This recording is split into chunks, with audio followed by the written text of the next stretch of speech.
Alright, let me just make sure I put my settings correct there, and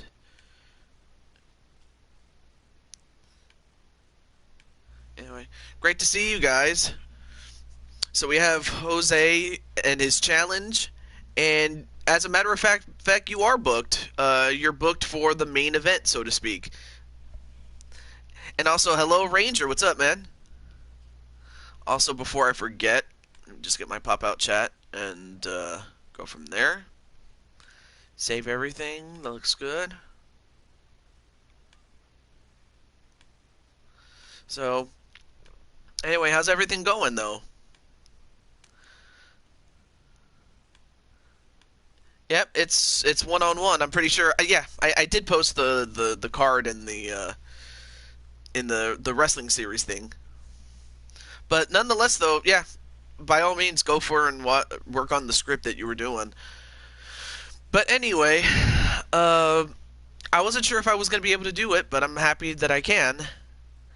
Um, of course, that being said, if at any time I have to stop, then I will let you guys know, and we'll finish a match to completion. And if we have time to come back, we will. Otherwise, we'll continue on Monday, as it's a very busy time, I will say. And it has, I mean, of course, tomorrow is going to be Easter, so of course, naturally, a lot of families are going to be busy with their Easter Sunday. Of course, this year it's going to be 10 people or less. There's just no getting around that. Thankfully, our family is small and immediate enough to have such a thing. And I do want to wish you guys a very safe Easter this time of year. As if it wasn't before, but it's more so because of the shutdown. Uh, but but with that said, it's time for Jose's challenge, and we're also at Time Machine Arena. So you'll get to see some teams of the past as well as the present and everything in between, really. So with our first match, I may as well... Oh, I almost forgot to do this. Forgot to edit some of this stuff. And also, Nightmare King. Okay. Okay, cool. Cool. Cool. Alright, cool. Alright, there we go. I'm about to post a YouTube video. Oh, you are? Also, Brandon, what's up?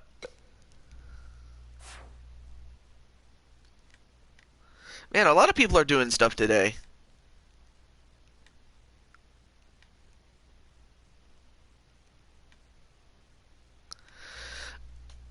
But our first match will feature our good friends Joshua and JT Price, so let me let them know. You know, TJ. You know, TJ, the one with 15... Well, what's that supposed to mean?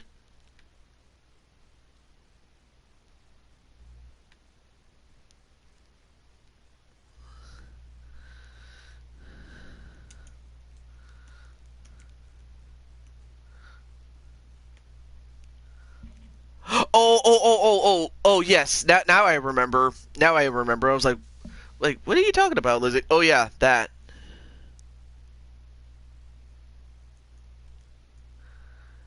Oh, sorry. I misunderstood what you said. It's like really? Like, okay.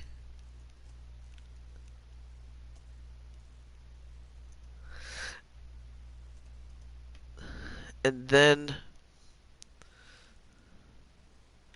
well, you put the challenge out there, and that challenge is... It's going to happen. Also, let me let Mr. Alpine, or...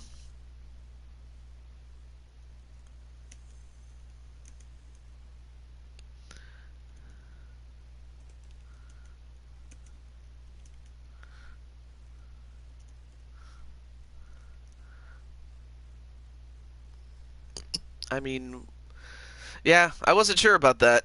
So, but I now know what you mean. Yeah, that video was fun. I'm not gonna lie, that one was very, very fun. With oh,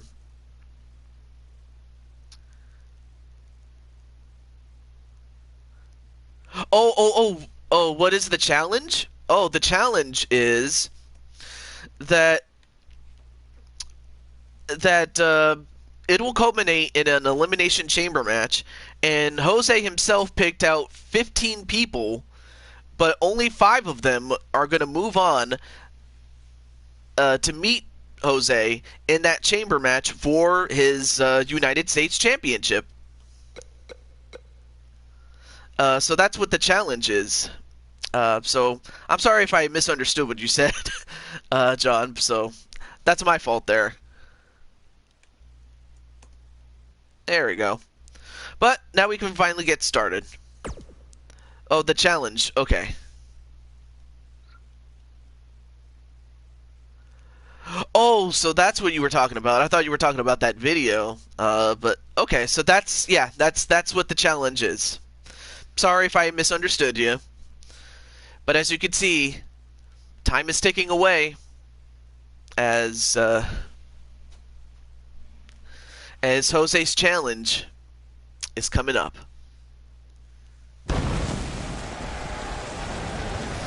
Hey, JT, you're just in time for your the first match that involves you. And Joshua, too. So you get to open the matchup. The show, I should say, as we are live in San Juan, Puerto Rico. The ancestral birthplace of Brandon and Jose. As we will have Triple J's JT Price and Joshua James defend the NXT Championships, Tag Team Championships, against the Hart Foundation, the Authors of Pain, and the Killer Bees. So you guys can tell me who you think is going to win this. But Triple J, they got their work cut out for them, I will say. But that just comes with, that's the price one pays for being a champion.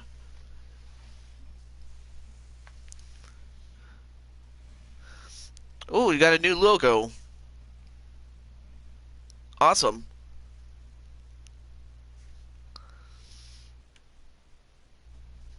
Yes, I see that it's white and black.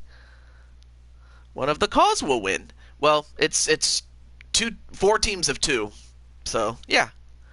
It's you have 4 teams of 2. You have Joshua and JT coming. And so, as I said before, if I have to stop to go take care of something, then I will do so and come back. So we might have a part 2 or 3. It depends on how many parts we can get through, or how much we can get through before then. So, thanks to my good friend Blaze McCoy, Blaze Radio, he has gifted me with this Time Machine Arena. And up first, the challengers. Akam and Razar, the Authors of Pain, AOP, whatever you want to call them. Here they are. Should have accepted my challenge. At least it would have given you a slight chance of retaining, but meh, whatever, you coward. And he's talking to Jose when he says that. I think you're making an error here. Who's, like, me or Jose or Nightmare when you say that? Not that I'm offended, really. Coward. Well, Nightmare King was referring to Jose with his challenge.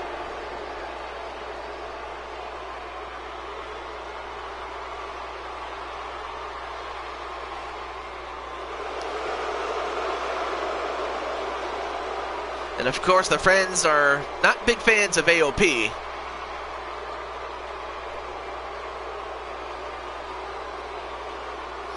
I'd argue the challenge he made is much more tough than fighting just you. Probably.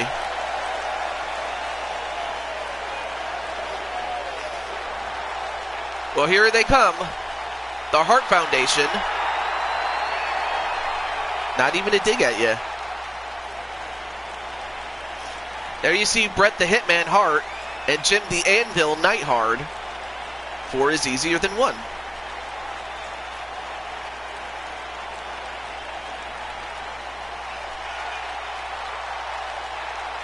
Oh, I see. Okay. Oh, okay. Not a problem, Joshua.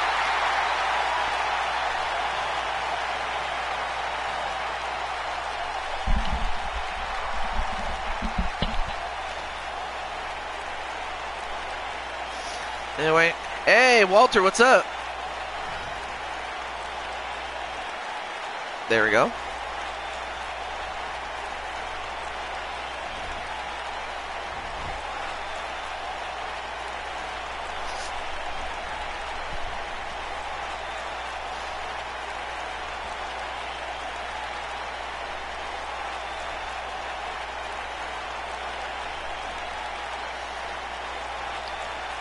But with 4 guys involved, you don't got to be pinned to lose.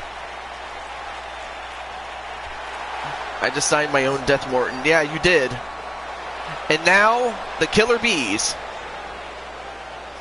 Dave Wives 2020. Yep.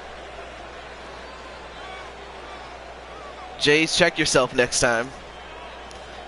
Well, not really, but just an example.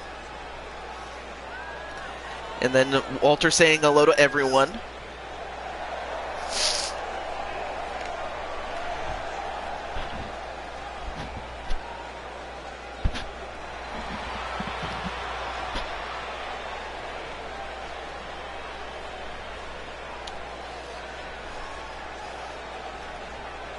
Yeah, that's it. That's exactly right as far as Nightmare King is concerned.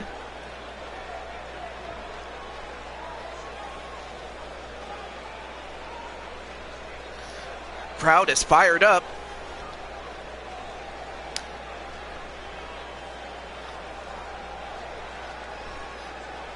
Yeah, that's true.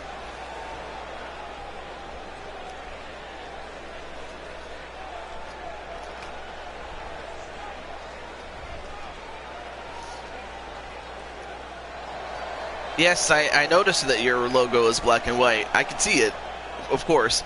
But now we got the champs. Now you have Triple J, the team that believes that they are millions of dollars. Millions of dollars.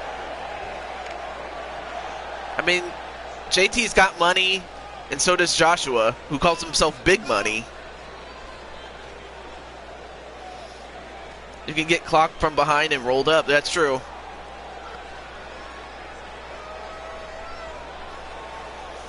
I mean, look at that little dance, though. Wow, I did not know that Joshua had some dance moves.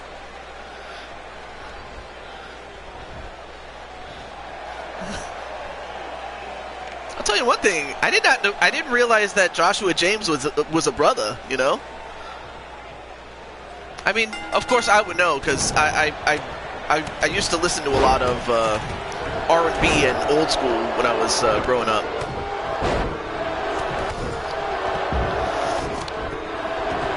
So, as before, it is pinfall or submission to eliminate somebody.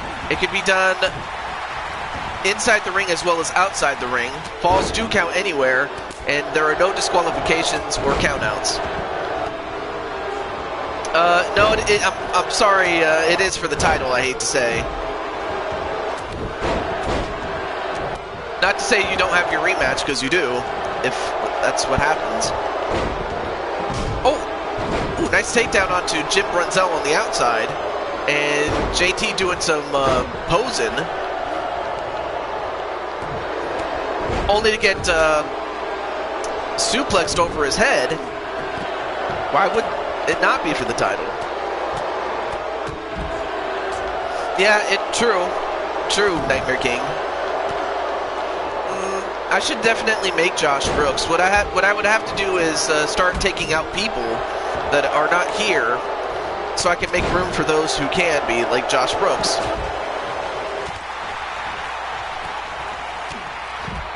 Right now, Bret Hart and Joshua fighting each other. Meanwhile, one of the authors of pain is going after Chip Brunzell of the Bees.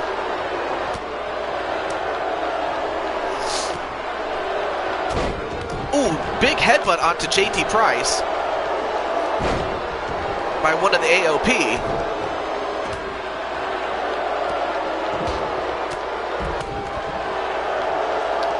Well, I guess I'll have to show you who hasn't been, but in the meantime, ooh, back body drop onto one of the AOP members. Oh, and then slammed onto the apron was Jim Brunzell. And now one of the Bees is going to fly. But in the meantime, inside the ring, or a pile driver onto Joshua James by Bret Hart. But manages to get up, though. Got to give him all that. Got to give him some toughness for that. Oh, that dropped on his head was B. Brian Blair. At least I can tell the Killer Bees apart. One has a mustache and the other doesn't. Okay. If you guys want to watch JT Price's show, you're more than welcome to do so. He also does his own shows.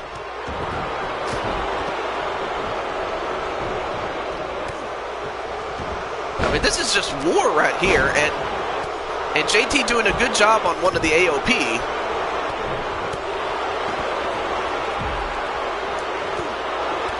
Oh, nice knee lift onto one of the AOP by JT. Meanwhile,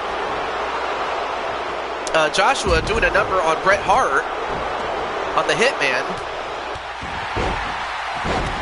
Meanwhile, the Killer Bees are on the outside with the Anvil and the other AOP member.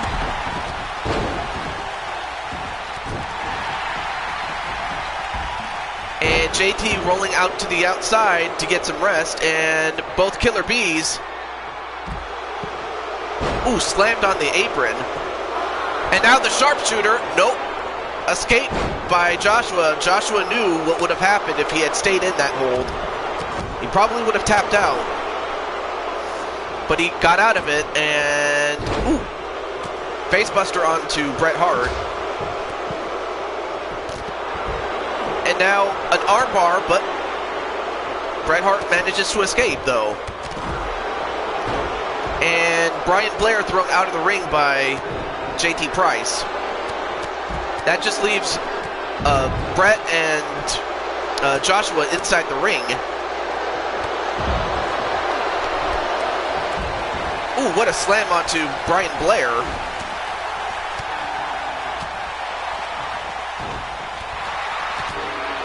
Ooh, nice DDT onto Hart.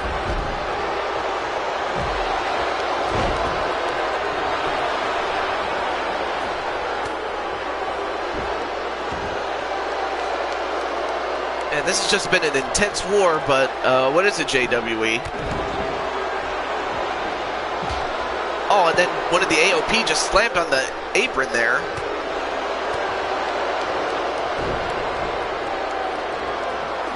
And now, ooh, front slam onto James, or Joshua James, rather.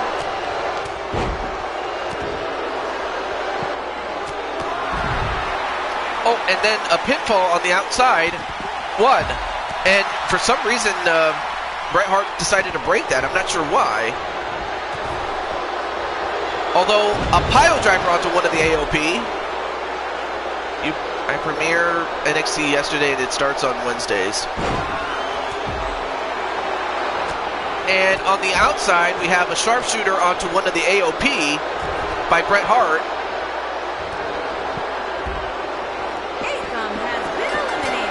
Okay, so it was Agum of the AOP that just tapped out. And now a pin onto Razor by Bret Hart. 1, 2, 3, and out goes the AOP thanks to Bret Hart. The champ is here, says Feck, and a pin on Joshua. 1, 2, 3, and Joshua's eliminated. And a pinfall on JT. 1, 2, And JT kicked out.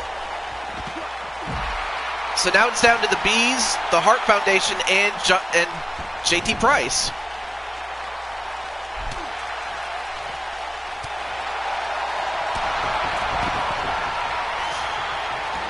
And, oh, an elbow drop, but he connected on Neidhart instead.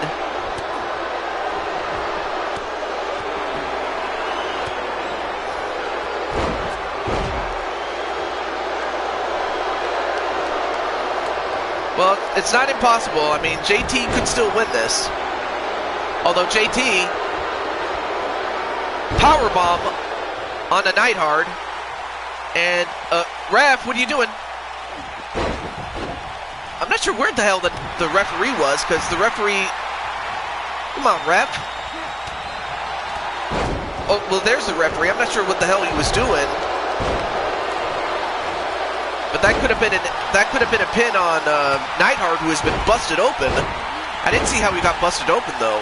That's a good question. Where was the ref? And now a backslide pin. 1, 2. No, kick out by Neidhart. Neidhart, excuse me. And then a DDT onto Bret Hart.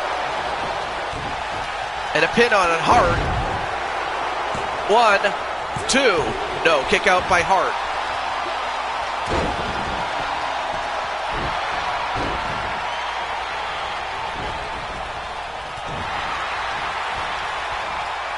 And now Anvil hip tossed right back in the ring. You dummy. The ref was drinking Pepsi. I don't know what he was doing, honestly.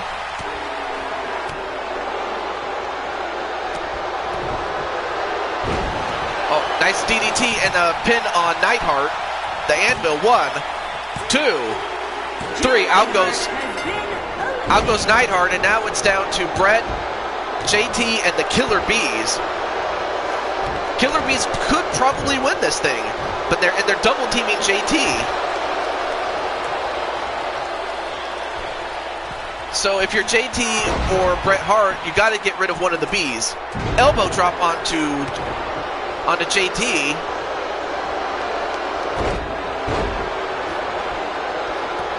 And then clothesline onto the outside goes JT Price. Ooh. Reverse DDT onto Brunzell, and nice diving elbow onto JT by Brian Blair. The comments are not on the ground no more. Wait, what?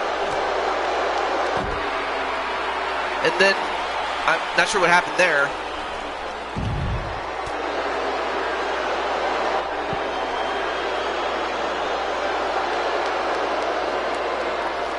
And now Bret goes right after Brian Blair, back suplexes him. And Brunzell on the opposite side of the ring.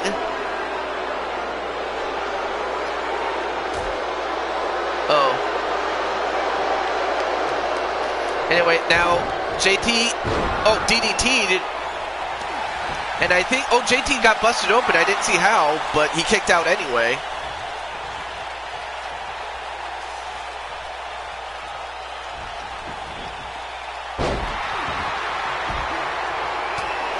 Well, if you're JT, now's your chance to try to take out one of the Bees, if you can. And a pile driver onto one of them. 1, 2. No, kick out by Bret Hart. Meanwhile, inside the ring, and ref. 1, 2. And, oh, broken up just barely by Brian Blair.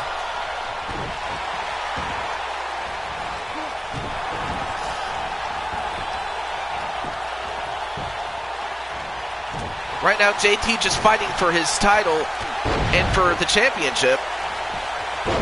Yeah, that's something they took out just recently. 1, 2. And Bret Hart's gone. And now JT's going to have to start taking out somebody. Oh, nice back elbow there.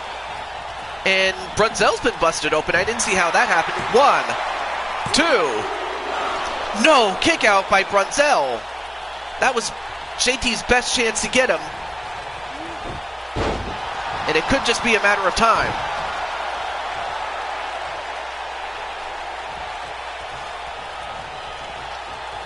Ooh, nice shoulder tackle there.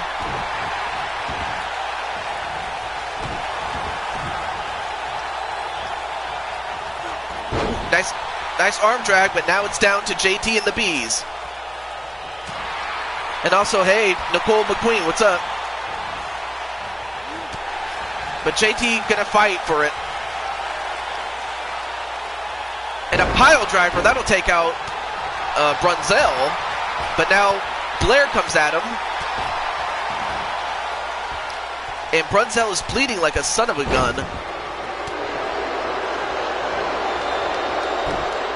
And hello, Alpha Games. What's up? Oh, but then a DDT onto JT Bryce. And a pin on him.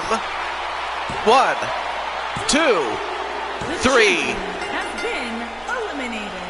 But give JT a lot of credit. I mean, he stood in there for as long as he could, but the Killer Bees have done it. They have finally won a championship since they signed. It's their first championships, and they did what they had to do. They took out the competition, and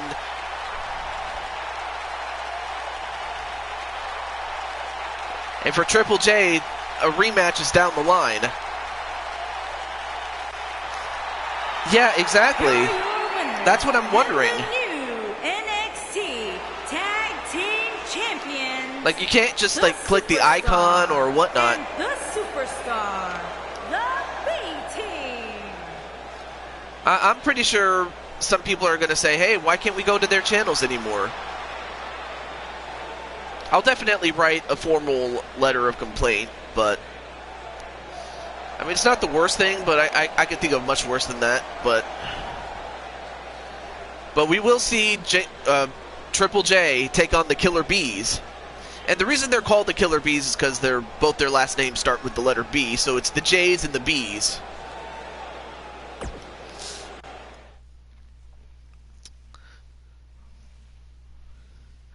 But up next is the first of 5 qualifying matches for Jose's Challenge. Now these guys, Red Hood, Tan Man, and Elock Oxford, they drew the hearts, so they're going to fight each other. So which one of these 3 men is going to become the first qualifier to be part of Jose's Challenge? Will it be Elock? Will it be Tan Man? Or Red Hood? And I'm surprised Red Hood's not here.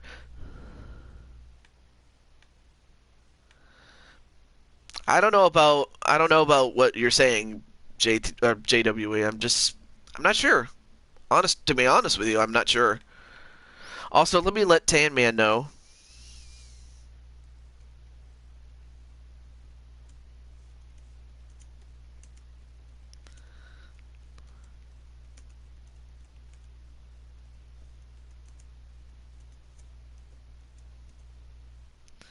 And while that's happening, let me let Coltrane know.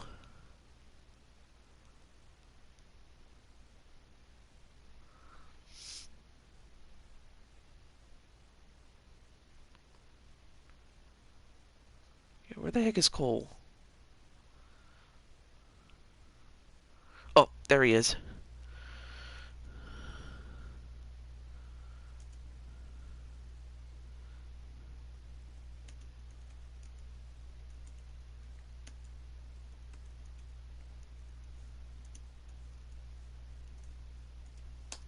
There we go.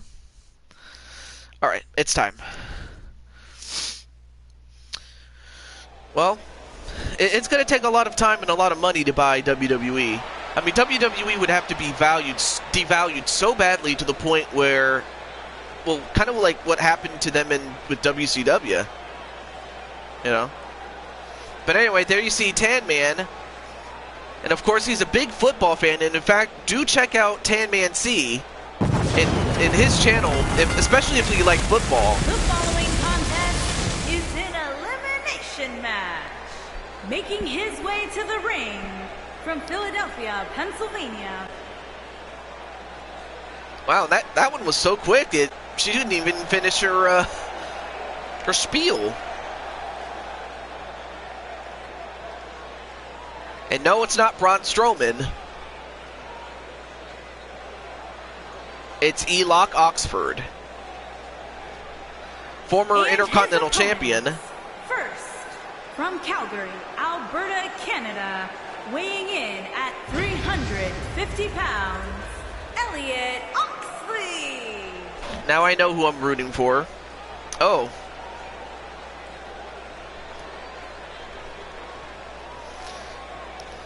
So yeah, Elock Oxford, otherwise known as Cole Wesson, Cole Train, whatever you want to call him. Just not Cole NL112, because that's another guy. And he just steps over the ropes like with ease, really. I mean, he's 7 feet tall.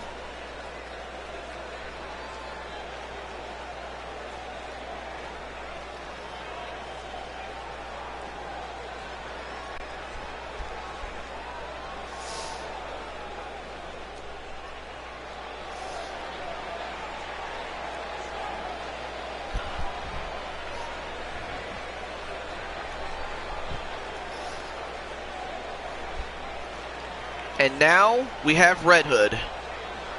And speaking of Red Hood, I'm surprised he's not here. From the Machine Age, weighing in at 220 pounds, Jason Todd King.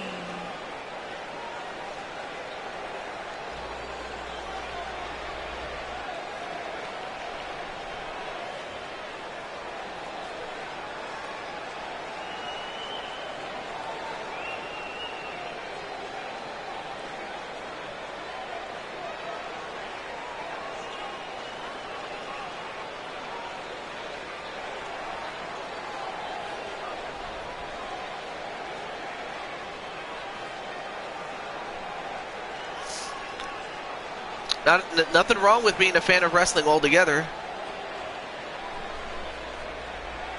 Let's see, did they call him?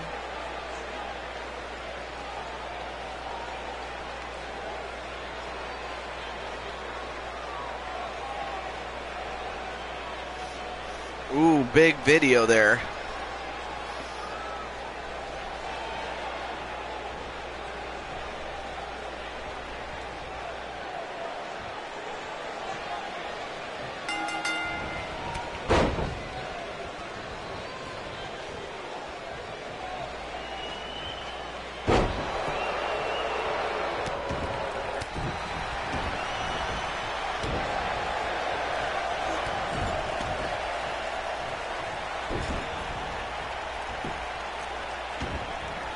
And right now, Tan Man just choking out Red Hood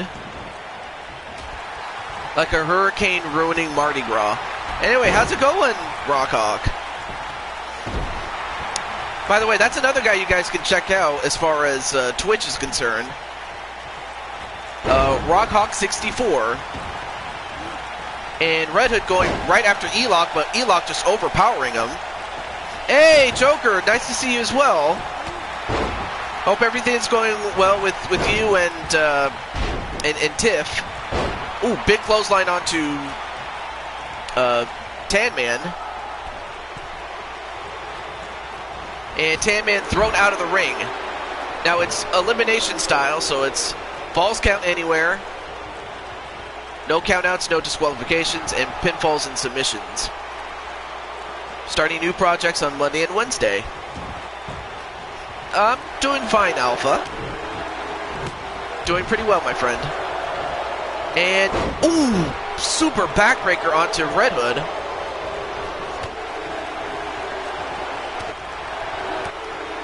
But now Elock, ooh, nice takedown onto Tan Man. Can I join your show? Do you have a creation of your own? And if you do, send me your hashtags and I can get them. It's much easier for me to get someone that's already made than to try to make someone else. If it's the latter case, then I'll put you on the wait list. But if you have a character of your own, I'm willing to get them from community creations and stuff like that. Ooh, and a nice low kick onto Red Hood. Red Hood King. And, oh, big elbow onto Red Hood. But now E-Lock going to go after Tan Man. And Tan Man just got the big boot. But then back body dropped. Okay, not a problem. I can definitely give you a match joker. Definitely.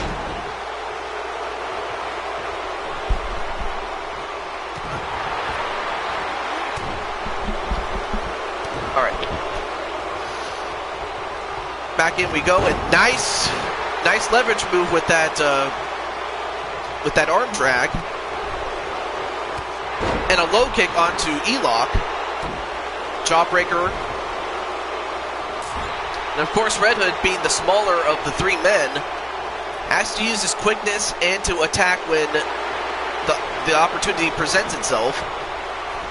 And, uh-oh. Oh, and Tanner just got stomped like a Goomba. Yes, I do have a Discord. Yes, I have a Discord. Yes. And now Red Hood, the red axe, that axe kick and a pin, and 1, 2, no, kick out by E-Lock.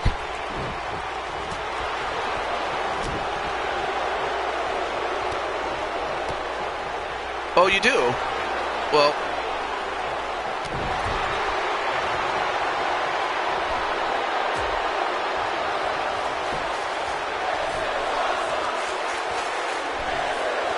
and now, wait a minute. Oh my goodness! Red Hood just got suplexed out to the outside, and now E-Lock is going to pin him. I wish I had community integrations. 1, 2. But don't you have the game? That's what I was wondering, JW, if you have the game. And Red Hood just got eliminated, and now it's down to the two big men. Oh, wow, what a freak accident that was. Ooh, big clothesline. And a pin on Tan Man. 1, 2, kick out by Tan Man.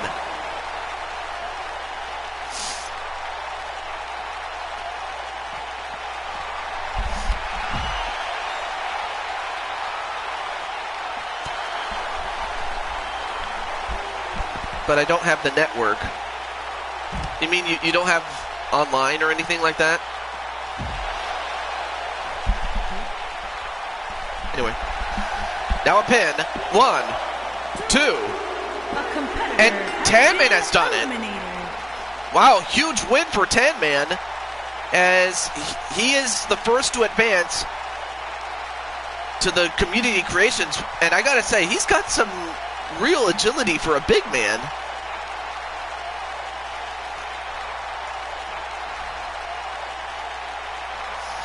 And also, he's the first member of the McGrubs to make it in.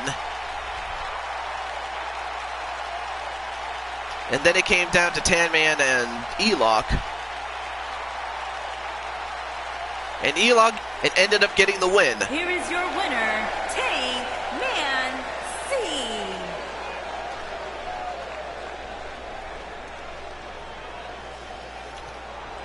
And now, wow, look at this. He's raising the roof, baby. Look at that.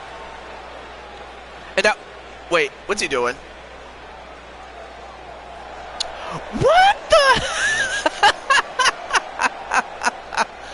What the? Look at this. Tan Man is busting a move. Look at this. And then, okay, what the hell? Why is he slapping his butt for? But he's raising the roof. Look at this.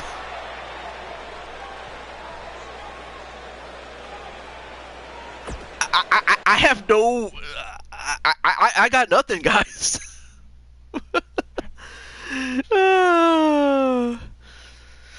Well, anyway. Well, up next is a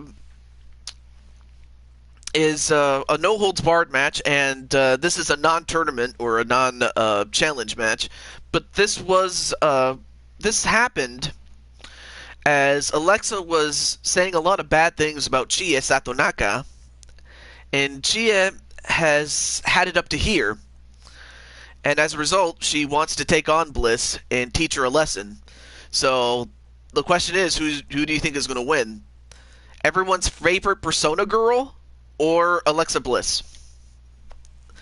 But but yeah, John, what did you think of Tan Man and his dance moves? But anyway, let's get on with the match. Let's go.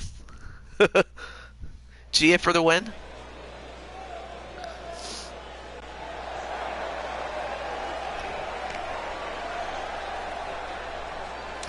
I am scarred.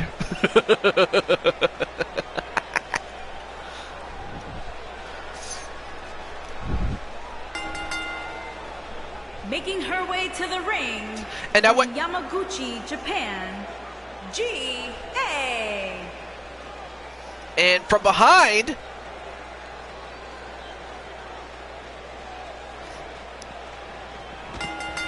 and the match has already started. What the hell?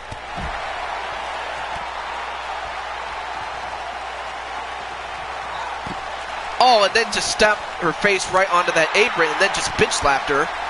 Now Chia coming right back. Now the thing is, although there are no countouts and no disqualifications, it's not false count anywhere, so it has to take place in the ring.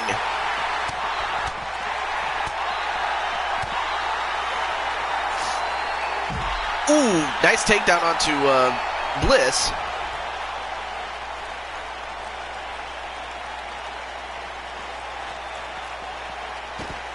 Oh, and a snap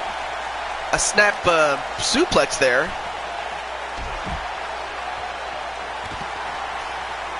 And now Gia getting her revenge for what Bliss just did and has been saying about her.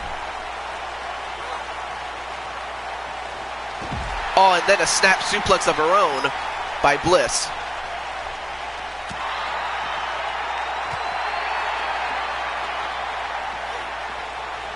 And then, whoa, thrown right up against the apron, and now back inside the ring is Bliss.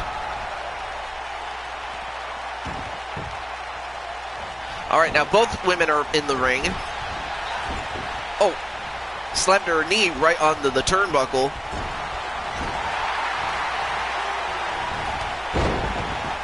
And a crossbody and a pin, one. Yeah, I can make you. It'll just take some time, though. Just because whenever you do something from scratch, it takes a while. That's why I always ask if you have, like, community creations and stuff like that, because it's much easier for me to put you in. So what I'll have to do is find people that haven't been showing up and then start making you.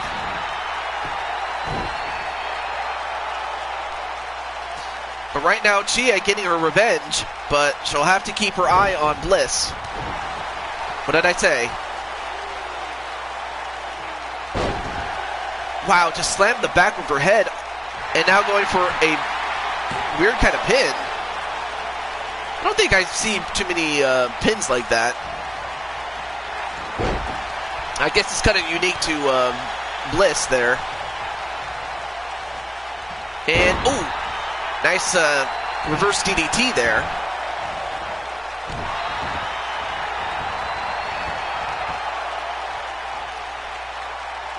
Well, it's you know, I have to say, you know, it's different from generation to generation. You know, I can never understand there are some things about my parents' generation I can never understand. And likewise, the same thing, but you know, but that's just what it is. For better or for worse, I just have to accept it. You know. Now Bliss just stalking on Gia.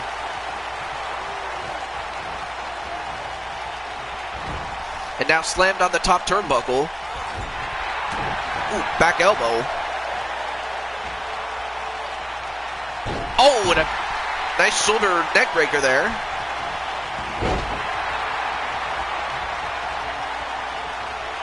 Now gets a hold of Bliss. Now slams her on the top turnbuckle repeatedly.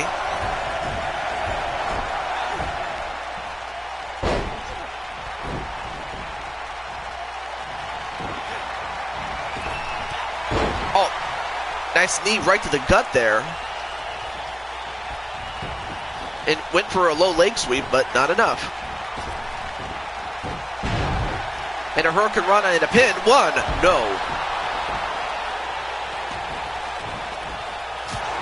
Knife edge chop. And she had just, wow, just trying to stretch on Bliss to make her, to let her know that, you know, she is not to be messed with. I mean, if you've seen what she does in Persona 4, I mean, this is just a sample of what you would expect. Of course, she doesn't have her Persona powers. It's not like she has the ability to, you know, summon a monster or summon a persona, so to speak. But she can still fight. One, two. However, of course, without her powers, she's just a human. She's only human, and Alexa Bliss, I have to think that sneak attack might have helped her a little bit. But she has nothing to be ashamed of, though. But I have to think that between these two, it's not over. Not by a long shot.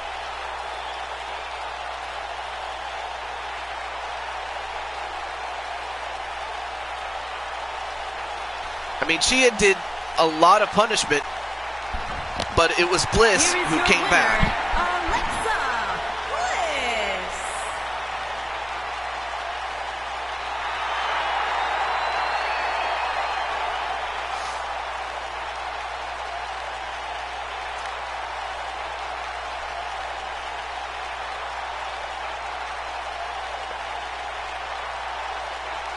Well, all I can say is this thing is not over between them, not at all. It's only the beginning, I will say.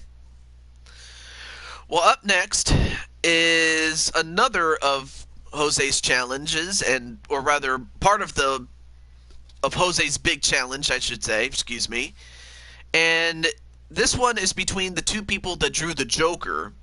As I mentioned before, two people drew the Joker, and the remainder, and the 13 remaining competitors drew from the other cards. Well, these are the two men that drew the Jokers, and JT, what the hell's what is it with all these faces? Guess you're just expressing yourself, I guess. But anyway, we have Brian Azriel and Roddy Piper in a TLC match, and you guys can tell me who you think is going to win this. But here we go. And of course, Brian Azriel has had one of the reasons he's not here or hasn't been here is the simple fact that he's had trouble with his internet. So that's why we haven't seen him in the chat for a long time. Making his way to the ring from Columbia, South Carolina, weighing in at 240 pounds, Brian Azriel.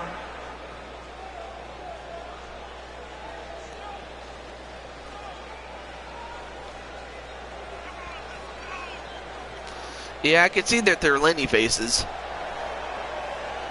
And I know that some people are streaming as well as myself, so this doesn't surprise me that there's only one person here. But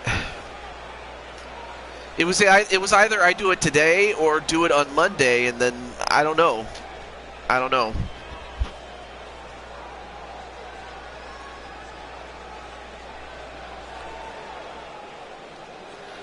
I can only do so much at a certain amount of time, though. But what could I say? And his opponent from Glasgow, Scotland, weighing in at 230 pounds, Roddy Piper.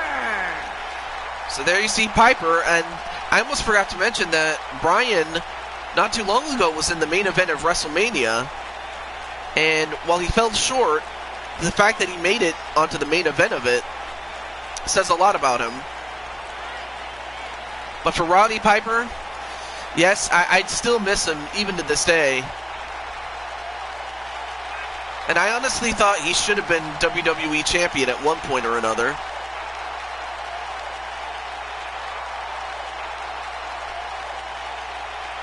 But there you see the hot rod.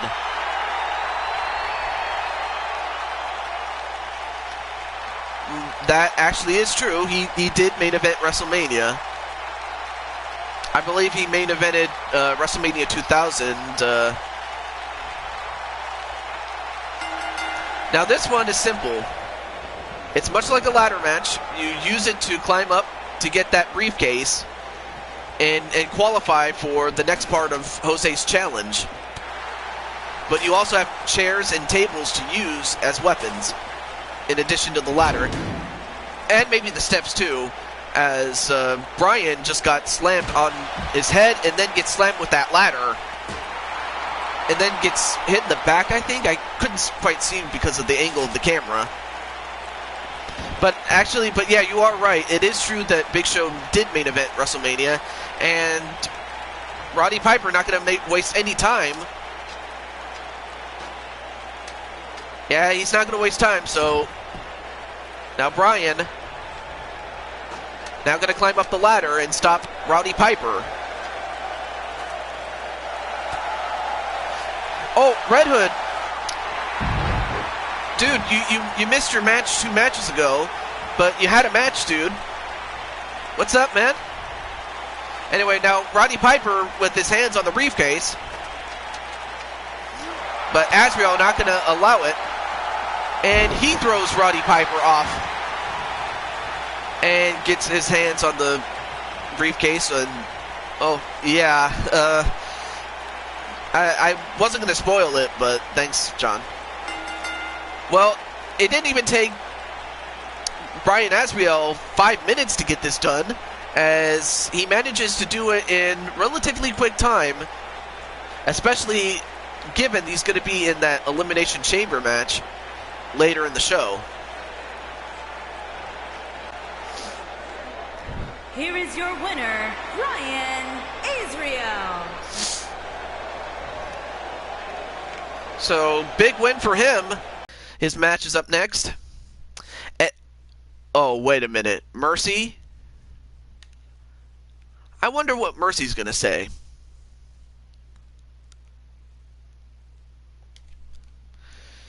I'm not sure what Mercy's out here for.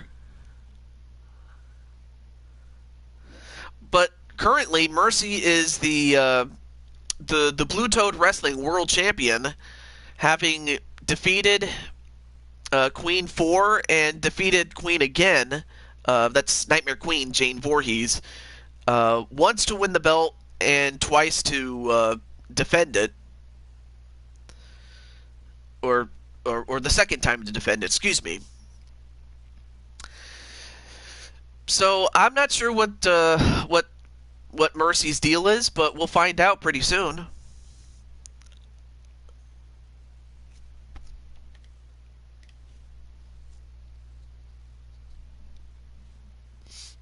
But nonetheless, though, hope everyone's doing well during this this uncertain time.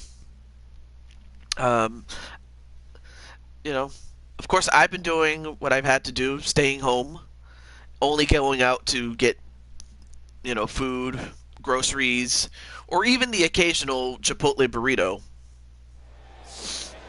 But anyway, let's see what Mercy has to say about this. And where's Walter? You know, usually he'd be excited for these type of things when it comes to promos.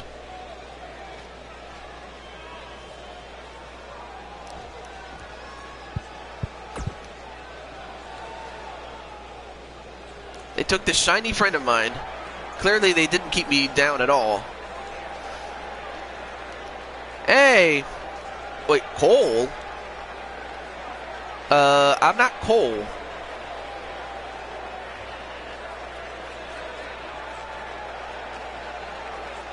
And oh no.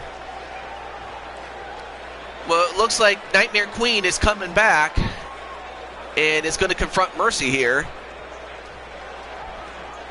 Yeah, I'm TJ, not Cole. But there you see Jane Voorhees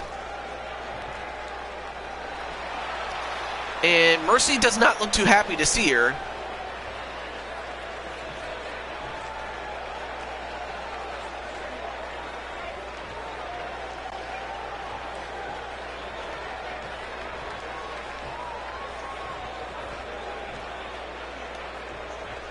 Now, I mean, of course, Mercy hasn't had the best relationship with management, as she was about to say.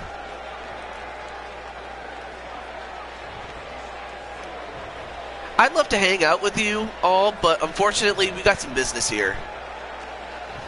As Jane is addressing to the crowd. Look, I don't have a problem with you.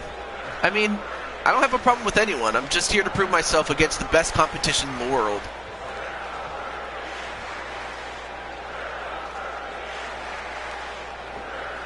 It's so cute we want to be a superstar. You even played dressed up and got yourself in a costume. But it's all for nothing because everyone knows you're a loser. Well, I would beg to differ, but that is just me, though.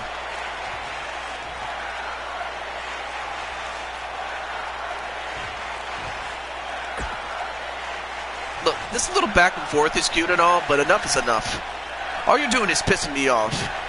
And you don't want to know what happens when I am really pissed off. Oh boy.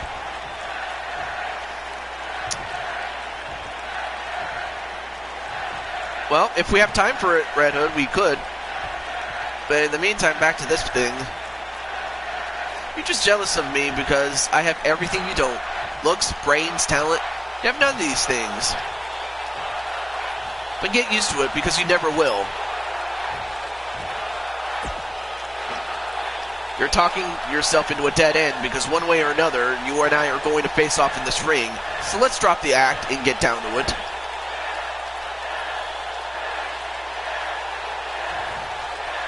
You think you got where you are because you're good?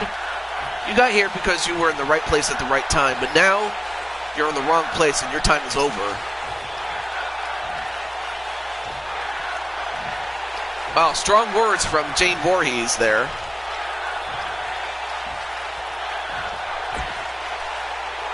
I'm standing right here, and I'm not going anywhere. You want to have a match for the title? You've earned my opportunity. Oh, man. Mercy. Allow me to make this 100% clear to you. Anytime, any place, any match, I'm ready. I made it my goal to be the best superstar in BTW. And I'll do anything to prove it. My mind is ready. My body is ready. Bring it on when you're ready.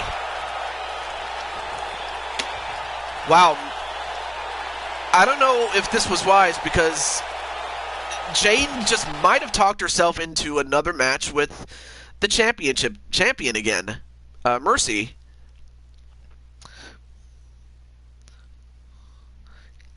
But I don't know what else to say except we're now going to go to our main event here. Oh. Let me check also, let me check my phone to make sure no one was trying to contact me.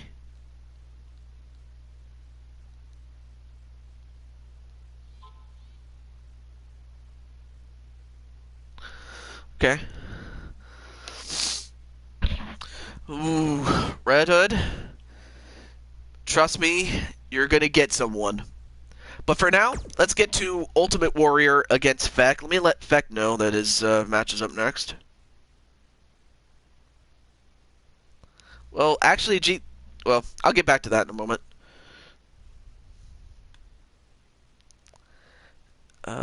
Wait, where is he? Oh, Feck.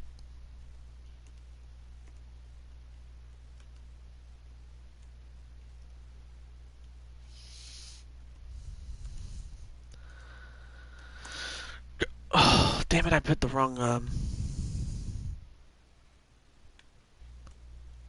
put the wrong thing in there.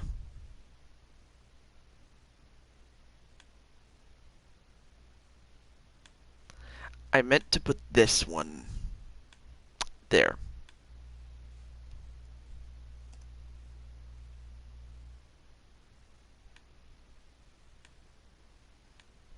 There we go. I called out Leon. Who's Leon?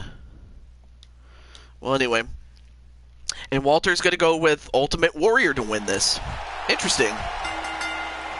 And it's inside a steel cage. Is a steel cage match. And is for the European Championship.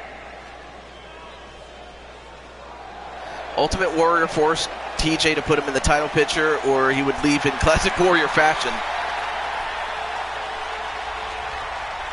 Well, you wouldn't be wrong about that, though. The Warrior's going nuts here.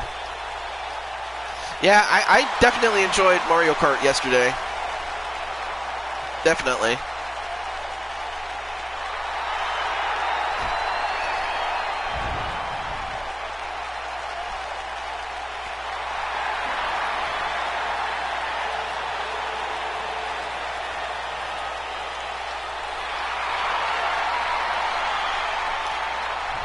And Warrior just drawing the power from the crowd. But now... Uh-oh. And now we have Feck. King Feck. Mr. Infected, whatever you want to call him. But here he is. And Dano Dino. That's a guy I haven't seen in a billion years. Well, kind of feels like it anyway. And wow, and the belt glitches through his clothes. Anyway, there you see his mask.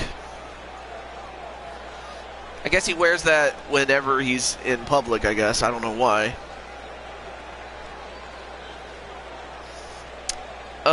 Wait. Are you talking about Dynamite or Feck? I mean, because you wouldn't be wrong either way.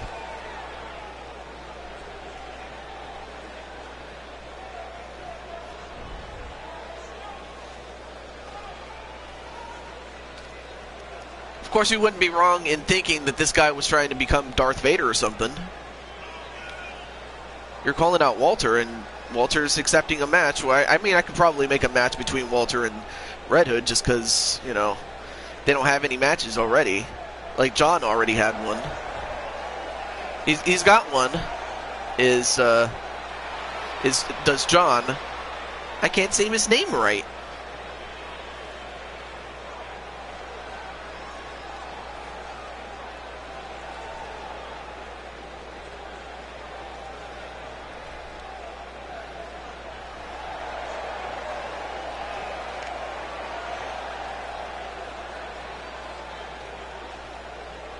All right. Well, now, introducing here it the is. Challenger from parts unknown, weighing in at 275 pounds. Oh. The Ultimate Warrior. That's how you spell his name.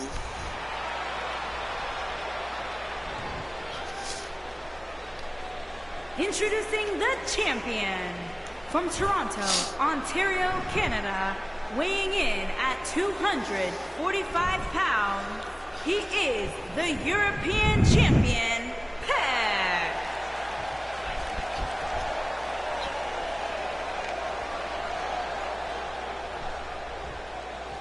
He's my tag team partner on another show.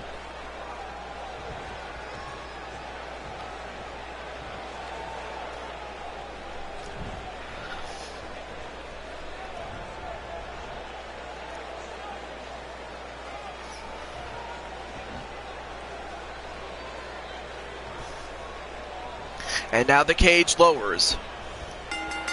And now it's time for the lockdown. Here we go. And, oh, Feck's slightly taller than Warrior is. It's a computer game that you can play on certain websites. No, I've never played that game, so I wouldn't have known. And now Feck going to try to stop Warrior. And an electric chair drop onto the Warrior. Now, this match you can win by pinfall, submission, or by escaping the cage.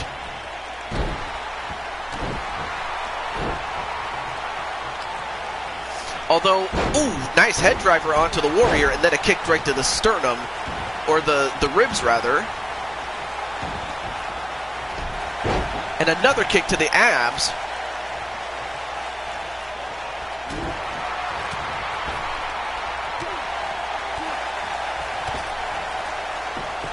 Oh, and down goes Warrior.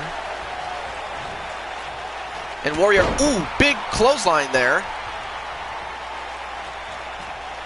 Now trying to use his big muscle. I mean, I gotta say, Warrior in his prime, man, that guy was jacked. I mean, he was, and now wait, a pin. One, no, only a one.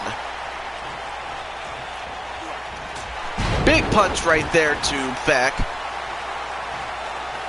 And now Warrior, well, he was calling for the door to be open, but when an opponent interrupts that, then the door has to be relocked again.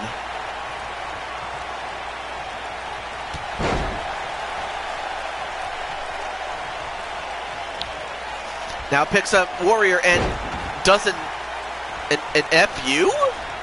Or the attitude adjustment? I'm pretty sure he has a proper name for it, I just don't know it. And a back suplex on the Warrior. Now taking Warrior's head and bouncing it like a basketball. Now picks him up. Ooh, headbutt right to the Warrior. How many guys could do that to him? And whoa! That was kind of a super suplex, and now goes for the cover. One, two, no, kick out by Warrior.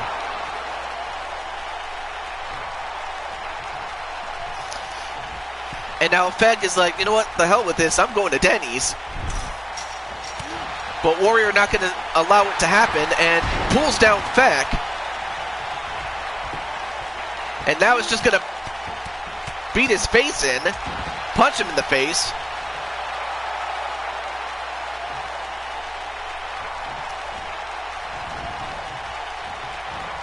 Oh, but Feg coming right back.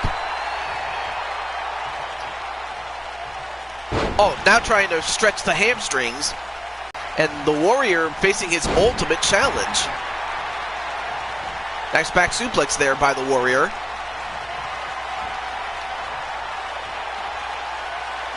And Warrior, wow, the strength, and no wait, Feg got off of him. And then just raked him in the back.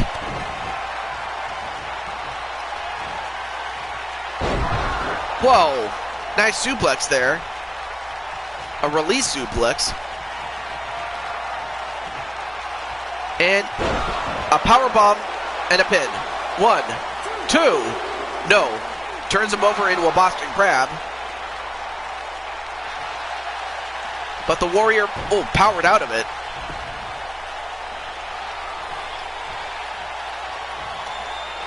And now Feg is going to ask for the door to be open. And for some reason, he decides to go after the Warrior instead of going out of the door. So why did you open the door in the first place, Beck? Anyway, clotheslines him on the top rope and goes for a pin.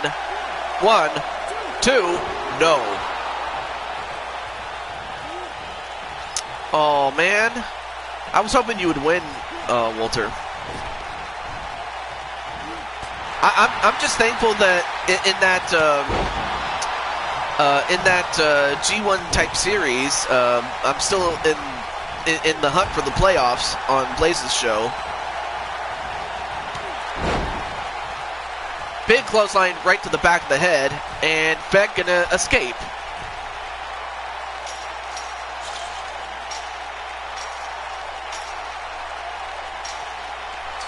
And Feg on the top. Now has to slowly but surely make his way to the bottom, though. It's very tough to win, I will say. Feg gets on the other side, but now he has to climb down and then touch the ground to make it official. He does, it's over. And as great as Warrior is, well, let me go out of character for a moment. So basically, Warrior was not willing to be pinned or forced to submit, and would have rather lost by having his opponent climb out of the cage and reach the ground first. So that's kind of why I ended up doing it that way. Alright, back in character now. So Feck has done it. He has escaped and is still the European champion.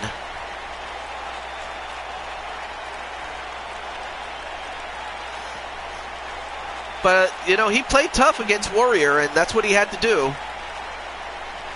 I mean, Warrior gave him a couple of good shots on him.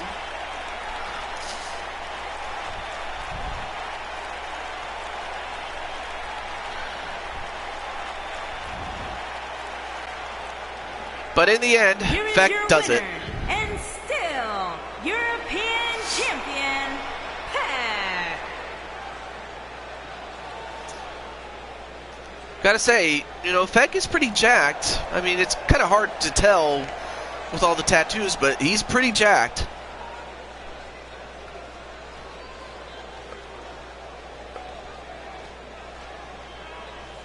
But that was a huge, huge match, though. I gotta give some credit to Feck. I mean, he did a great job with his match. Oh my gosh, you weren't kidding when you said it. You were gonna make an open. You were gonna make an open challenge. So apparently, before I can go to the other qualifier matches, as well as the best of 5 series with John and Jose's challenge, Red Hood has something to say.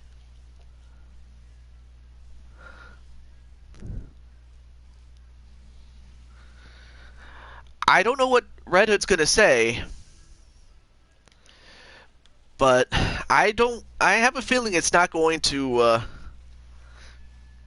don't play as meme. What's a meme? Oh, I know what a meme is. It's just don't play as meme. Well, some people say I kind of am like a meme. Anyway, Captain Danger though. Oh, me. All right. So let's see what Red Hood has to say. And he's gonna come out with his mask on.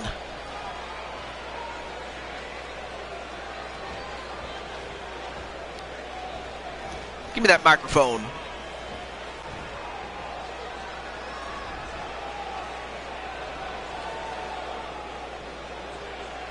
Now I know some of you don't respect me out here, and some of you think that I whine and cry and bitch and complain a lot. But I've had to fight all my life to get what I have, and to get what I want. But I'm also not someone to be trifled with. So that's why I'm out here to declare an open challenge.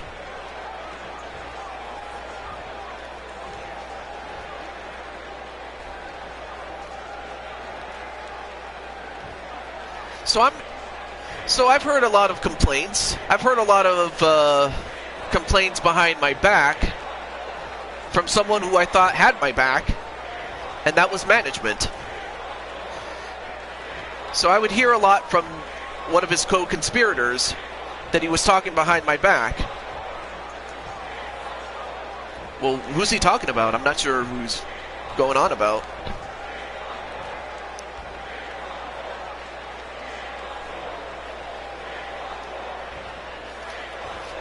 We're not going to wait until next week.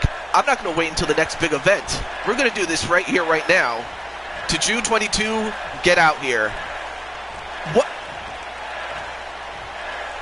Are you serious? You're going to call me out? All right. You want me? You're going to get me, Red Hood. Right now. In fact, let's go right now.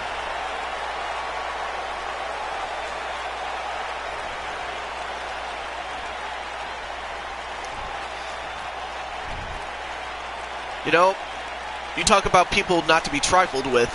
I'm the last person you want to do that. For one reason. I'm your boss. Or at least in this game I am. But That's just the thing. I'm the owner and promoter of this company here. Yeah, that's right. You better back down a little bit, because I have something to say right there.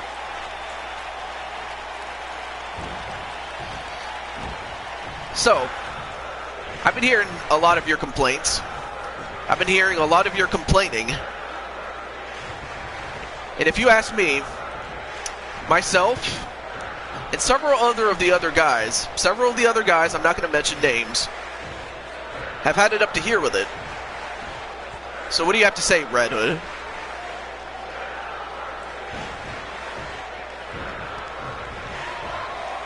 Well, TJ, I asked for even the simplest of things, and you can't even give me that. I asked for another match with Nightmare, but what do? He hides behind you, and in fact, he intimidates you. Why is that? It's very simple. He's the champ. He's not just going to give anybody a chance at his title.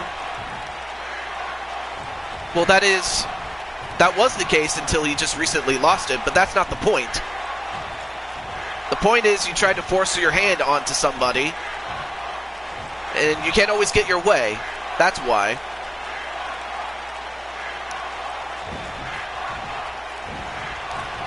I don't ever think I've met a boss who was as spit slobbering stupid as you are. Oh. And another thing? I'm getting tired of your bullshit politics behind my back as well. So that's why I called you out.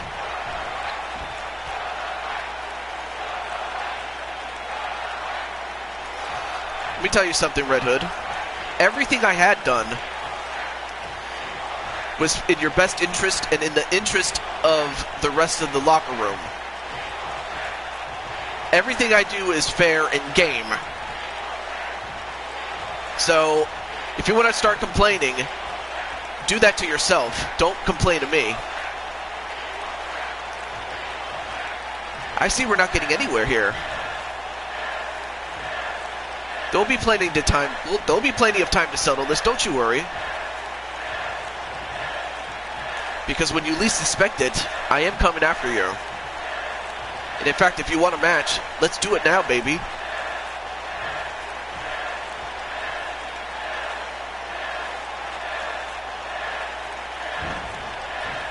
Well, first of all, I'm not your baby, and another thing is,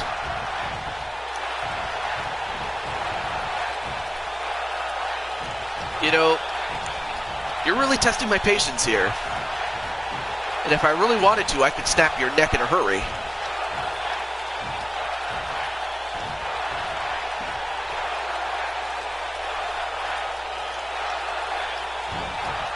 Snap my neck, huh? With you getting up all in my face?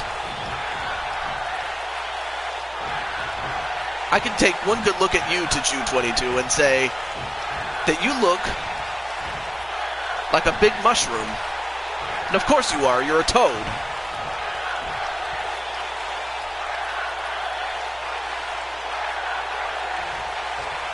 And another thing, anytime, any place, anywhere, you name the stipulation, and I will fight you. But make no mistake about it, I'm not going to take it easy on you just because you're my boss.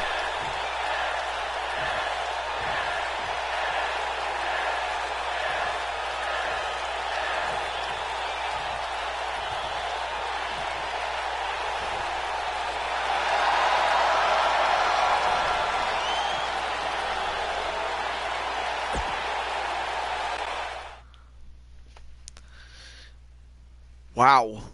I'm surprised we didn't even get into a fight.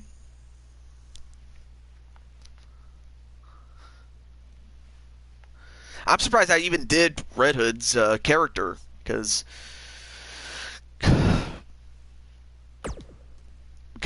that was just, I don't know what else to say.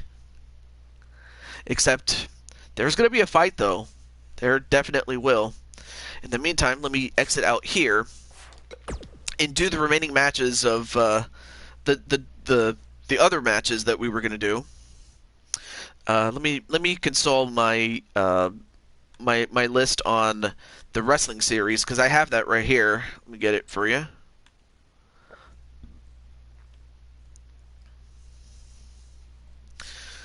So, our next match. Oh yeah, that's right. Let's. Our next match will feature the Diamonds, the people that drew a diamond. And it just so happens that Walter or Wally has a match in a three-person tables match, elimination style. And let's make sure we pick a good arena for this one. I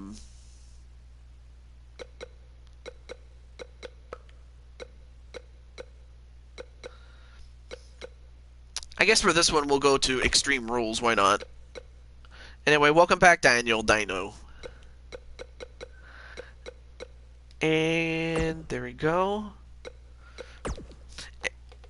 You've been in and out? Oh, okay. Alright, so our first person we have is Luigi from the Mario Brothers, of course.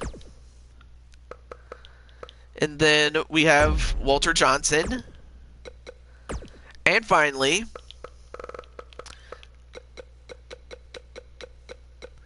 the Moogle Fantasy. Actually, there we go. We'll go with this uniform here.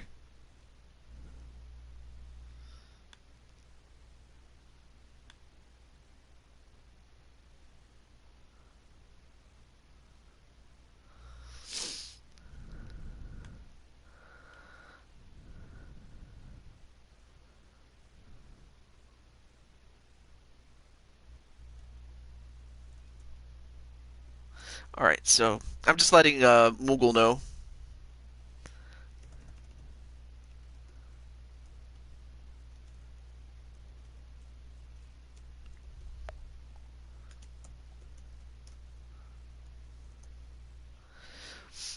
I don't know if Moogle will watch, but we'll see.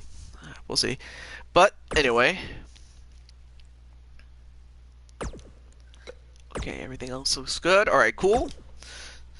So, of course, in addition to Jose himself, and Tan Man and Brian Azriel, three people already are in the chamber, but one of these three men will join them. Will it be Luigi of the Mario Brothers, Moogle Fantasy, or Walter Johnson? And naturally, of course, Walter's going to go for himself. Yes, we will fight then. And I will make sure I punish you real bad. But you'll have till then to think about it. And that was just my in-character voice, by the way. Red Hood. Anyway, back to this match, though. As we are live in Baltimore, Maryland.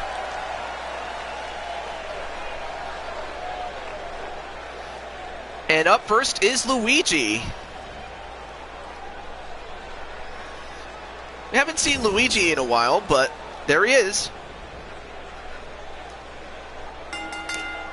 And then look at that look at that walk that he does. An elimination match.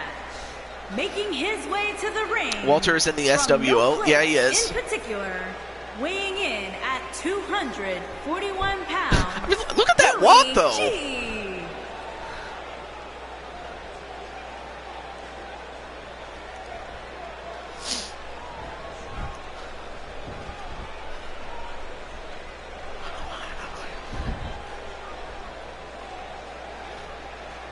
Walter for the win? Alright. And of course, Captain Danger is... Oh, wait a minute.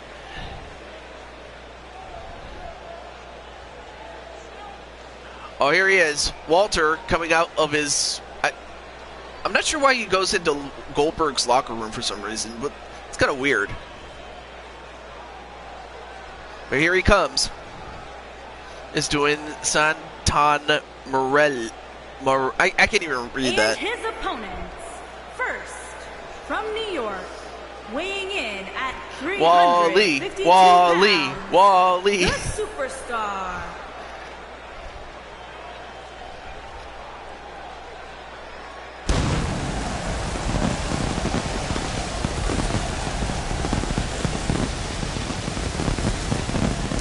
Oh, Santino. Oh. Or Santillo, as it says. But Santino, I think you meant to say Santino Marella. It's a lot of pyro, though.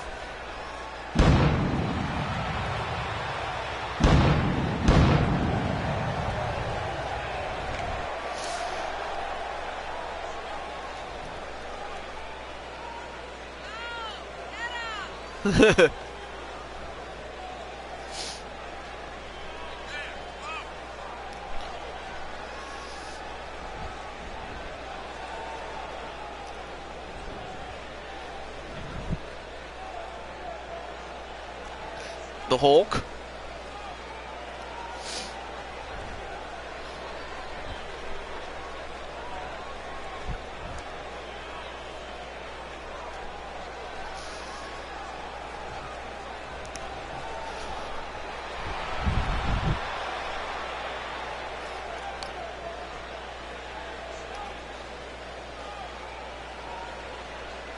And from Maryville, Quebec, Canada, weighing in at 204 pounds, the Super Tag Team Champion, Magnificent Brad Flynn, Champion. So, there you see it. Moogle Fantasy, 1/4 of the Q4 champions, along with John and I believe Elmeister and Sonic, the McGrumps. But right now, he's got some business to take care of as he's pulling out his best Bret Hart impression.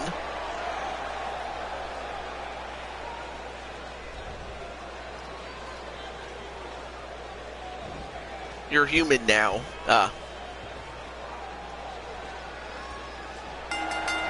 Alright, here we go. And Luigi going to start off really quickly. And Walter, not going to waste any time, is going to get some wood.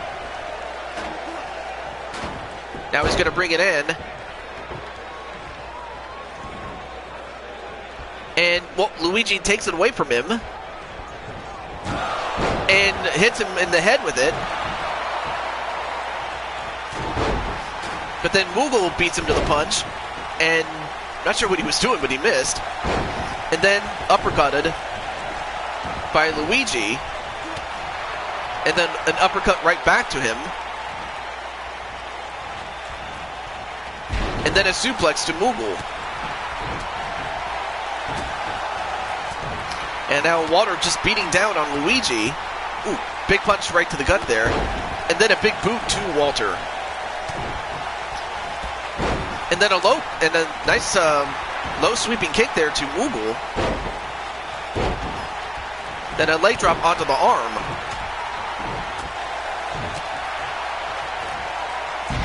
Oh, nice flapjack right onto the head of Johnson.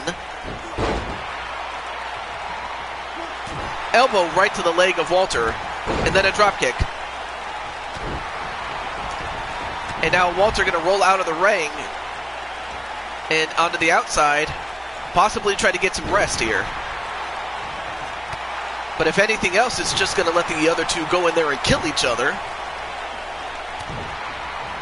Well, figuratively speaking. And Luigi was going to go for that Goomba stomp, but he missed.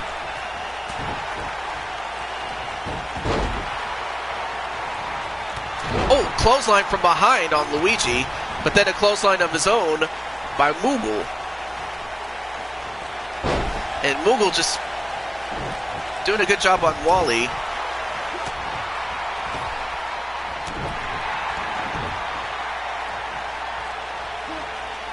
Oh, nice neck breaker onto Luigi, and then a kick to the back. And Luigi rolls out of the ring along with that table.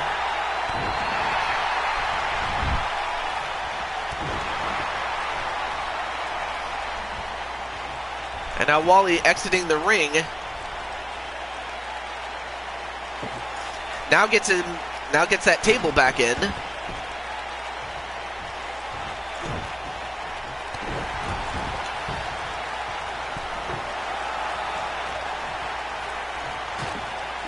And now Luigi going to set up for that, and and a fall-away slam, but it didn't break the table. Oh, I thought it was going to break the table, but it didn't. But for Moogle, that's a huge break for him because that would have been it for him. Nice pump handle slam there.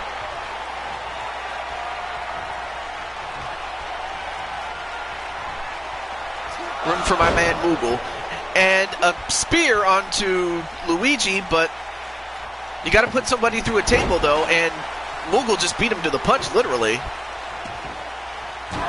And then Moogle just hitting Walter with that table, and then Luigi just kicked him in the leg.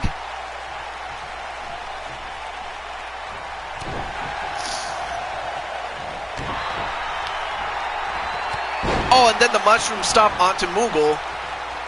Now Luigi has his hands on that table. Now he's going to set that up in the corner.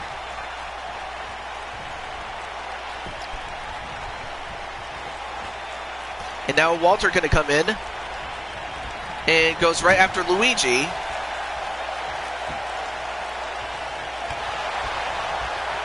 And then countered. And Luigi puts Walter through a table.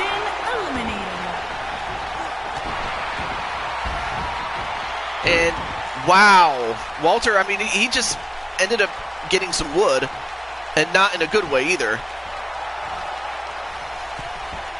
Now Luigi goes up to the top. Ooh, nice diving kick though, but you got to go outside to get a table, and that's exactly what he'll do. Luigi's ass just stripped.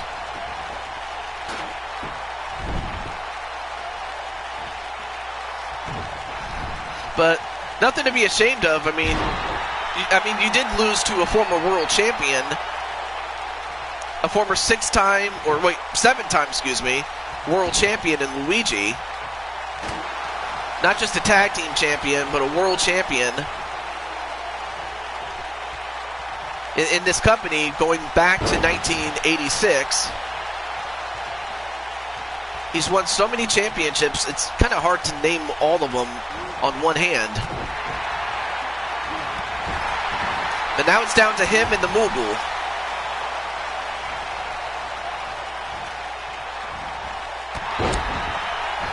And a nice bro kick type move.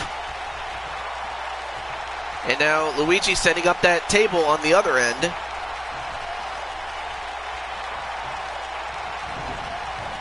Now sets him up into the table. And I think Moogle's going to get some wood right now. Powerbomb, and that's it. So Luigi has made it to the chamber.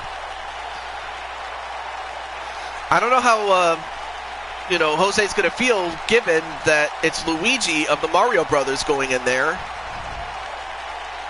But there you see Walter getting some wood as he just got powerbombed, and now if one was good, another is great. Wow.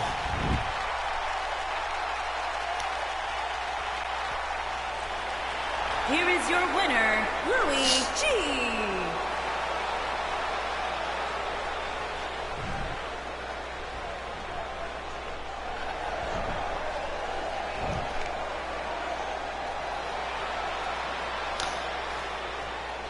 Well, I don't know how you guys feel about Luigi winning, but we now move on to our other qualifier matches.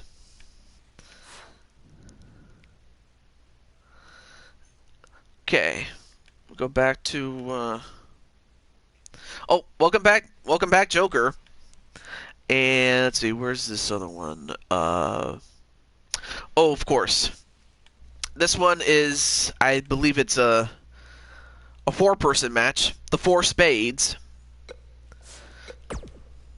And this one is going to take place inside a cage, but it's going to be done submission or knockout style, and you have to win 2 falls to do this. And this will involve the spades, and those people are going to be Vernon Quinn,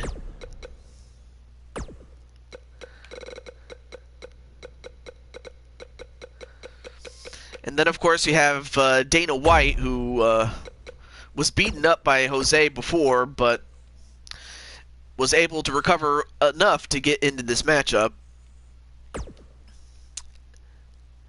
And then we also have Savini Jason,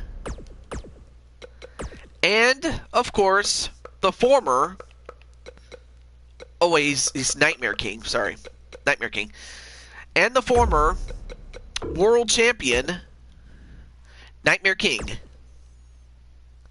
And speaking of which, let me let Mr. Nightmare King know that his match is up next. So, let me do that really quick. Hey.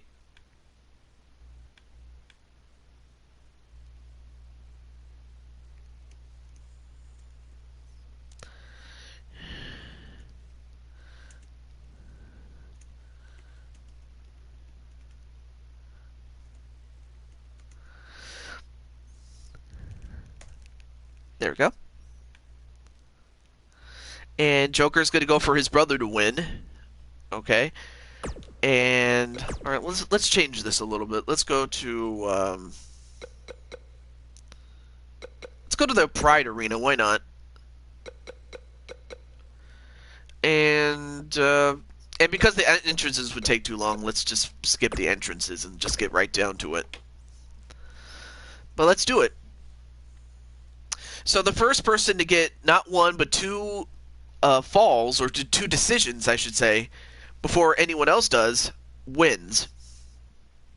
And it can be done by submission or knockout in this fashion, though. But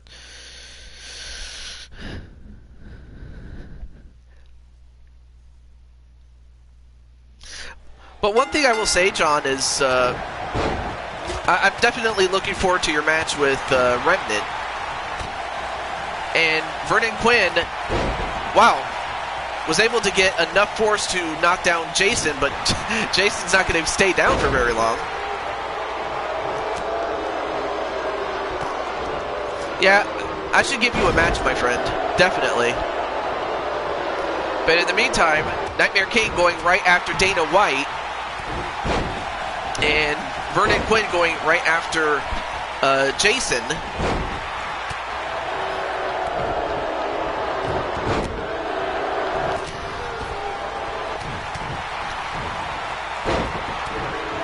You have 2 monsters in there.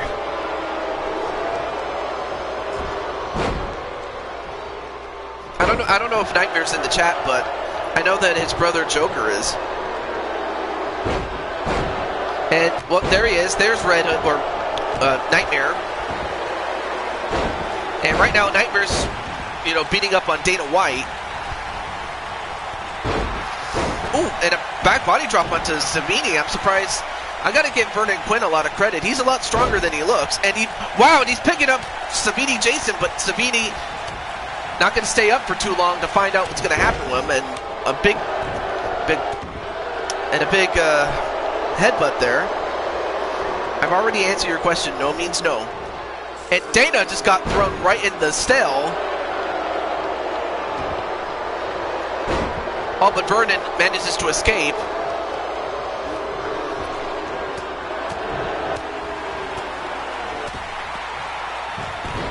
And Dana tried to go for a clothesline, but come on, man. Are you really going to beat up Nightmare King? Are you serious, Dana White? And Dana just got swept and dropped on his face. Oh, and a punt kick, but that didn't get the knockout, though. And how Vernon Quinn is standing up right to... Oh, and then a breakup of that submission attempt. And then goes right back after Savini, and Savini's not doing too good. Oh, and a low blow. And that was a knockout. So now Nightmare King needs 1 more knockout before any of the other guys and he'll be in there. He just needs one more knockout or submission. And now just slamming the head of Dana White, and again, how is Vernon Quinn picking up Savini Jason?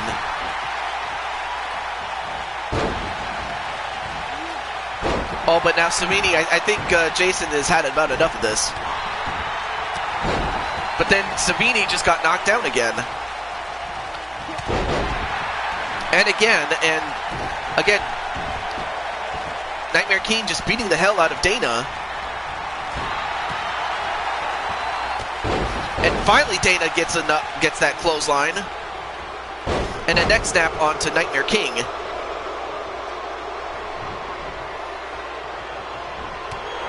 Can I fight Red Hood? I don't see why not. And then the Playmaker, that's what he calls that move that he just did, but that's not going to be enough.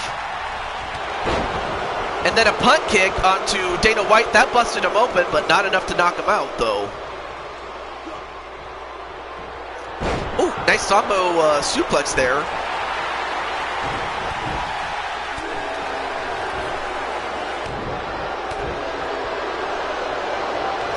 Well, so far, both Nightmare and Jason haven't fought each other yet.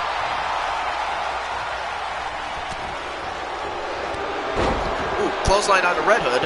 Or, not Red Hood, excuse me. Well, his opponent, or his longtime nemesis, Nightmare. Can't believe I called him Red Hood. I'm very sorry about that, Nightmare. Now, a claw submission attempt, but broken up immediately by Dana White. And he breaks up that attempt as well. Then goes right after Nightmare.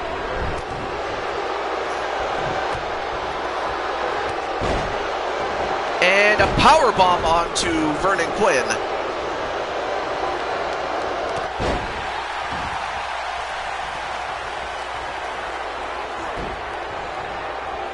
Ooh! Nice slam on Jason is my sister's husband, so technically me and Jason are family. Yeah, that's true. Now a stump puller attempt onto Nightmare. But, oh, and then broken up by Savini. Uh-oh, now goes right after Dana White, though. And then Dana just fell on his face. And Nightmare goes right after Vernon Quinn instead. And Dana is in a bloody mess. Look at him.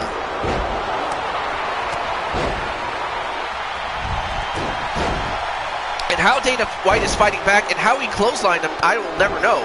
Oh, nice counter to Nightmare by Vernon.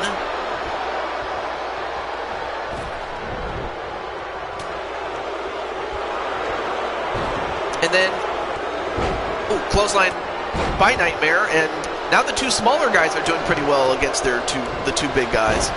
Well, only for the moment.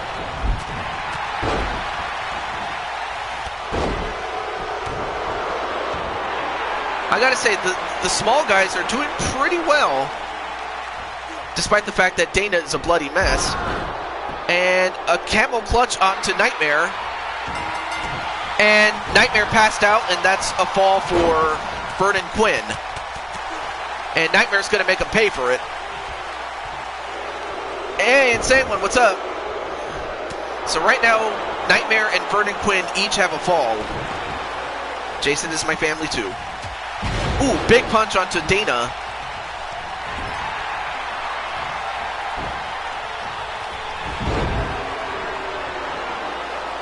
And then for some reason, Nightmare and Vernon were dancing for some odd reason. The Sister Abigail, not enough to knock him out though, surprisingly. And now a submission attempt, but broken up immediately by Dana White. And Dana White going right after Nightmare. And DDTs him.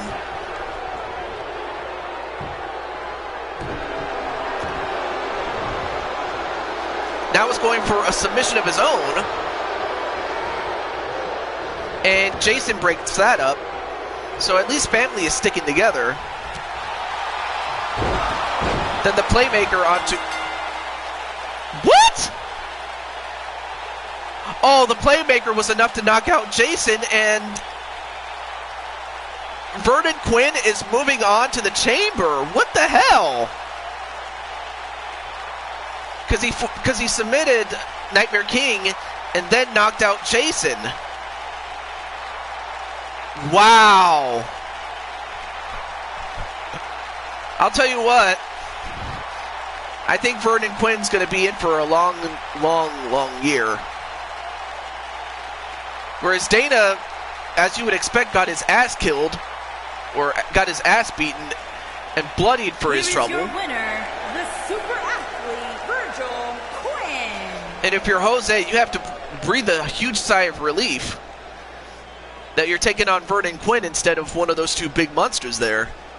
This is why I don't deal in these tight kind of matches. It takes too long. That was straight bull.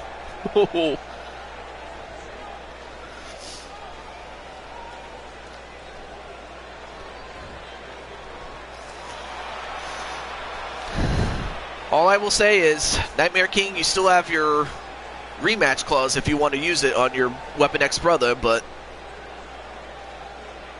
for Vernon Quinn, it's a huge victory for him.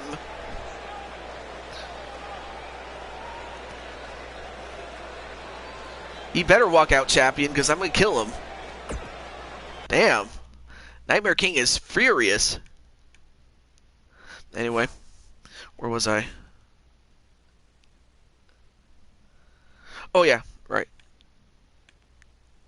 And finally, the last match will feature.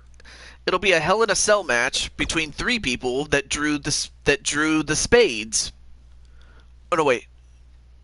Oh, I'm sorry. I meant to put the clubs. Shit, I had the wrong suit there when I named it, but oh well. And we'll put this in the Hell in a Cell arena, so not a problem there.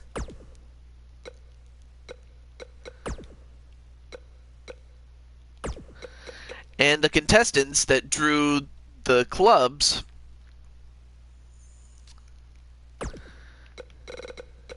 include Bowser, B Super, well, Red Hood, if you had won your match earlier, the one that you had before that, you would have made it, but in this case, it's Bowser, B Super, and the new guy, Najee, Firefox. And before I forget, let me let him know that his match is up next, as well as B Super.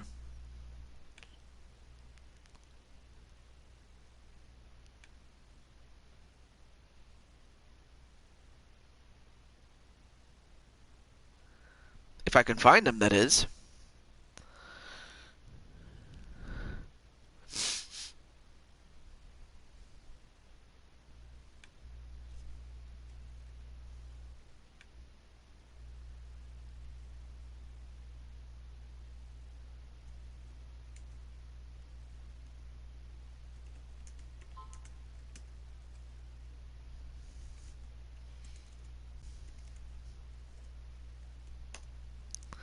And then, where's Najee?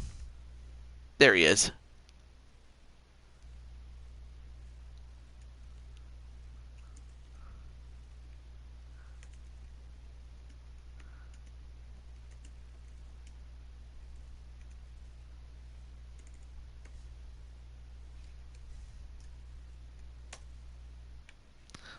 Okay, now it's time.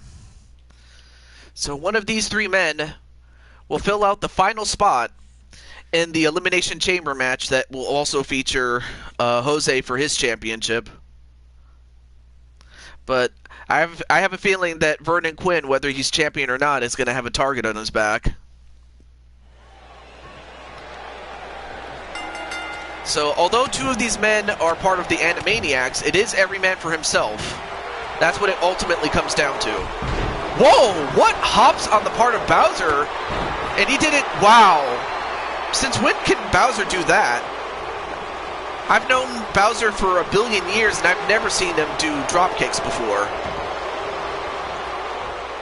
Oh, then a big backbreaker onto Beast Super, and Beast is about as big as him. So the fact that Bowser's manhandling him is something to behold, though. Ooh, big punch onto Naji. And a crossbody onto Beast Super, and now Naji gonna fight off against Bowser.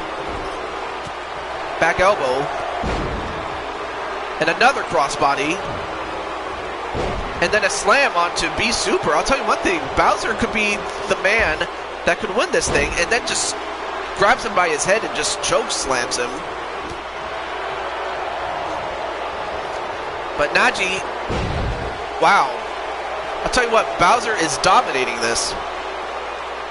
And now Bowser's going to go up to the top. Oh, and a super splash onto Naji. I'm surprised Naji is not dead. Now grabs a hold of his head and slams him again. And Beast Super can't take him down, and then gets shoulder blocked by him. Now the Clash of the Titans. And then a crossbody onto Beast Super. Oh, a headbutt onto Beast. But then Bowser thrown outside.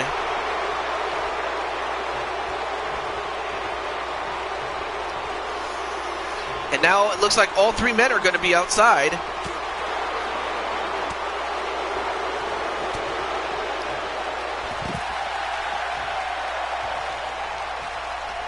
Wow. What a hell of a fight this has turned into.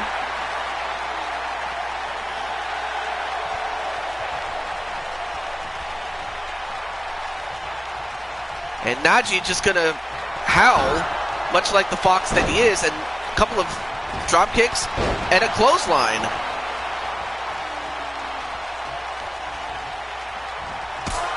And then a super kick onto Bowser. But now turns his attention to his own teammate, Beast Super. Oh, now going for an armbar. There are no rope breaks, so Beast is going to have to break it himself. All I know is Nightmare King is not happy.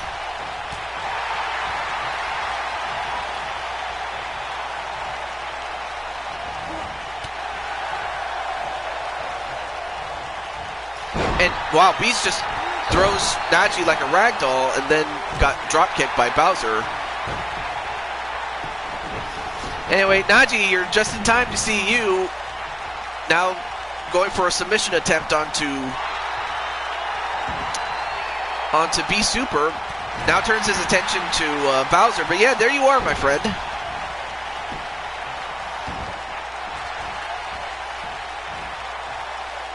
Then chokes out Bowser.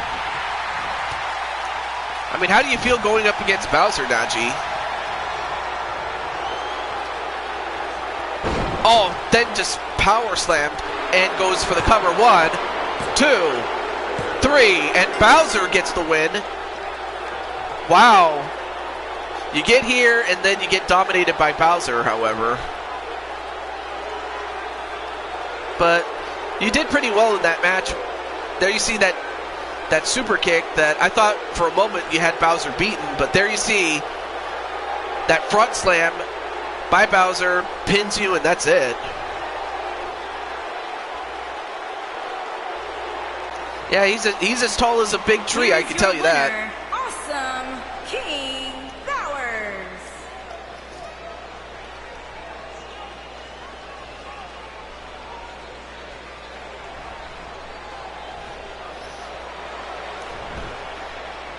Well, Jose, it looks like Bowser might want to get his revenge on you, Jose.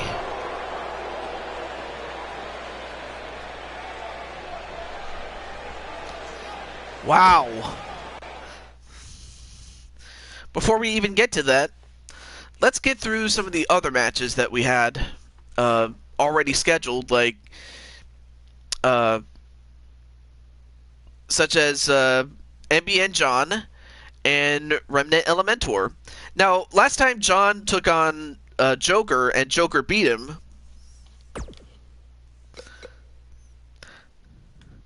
And I forgot what kind of match I had scheduled for him.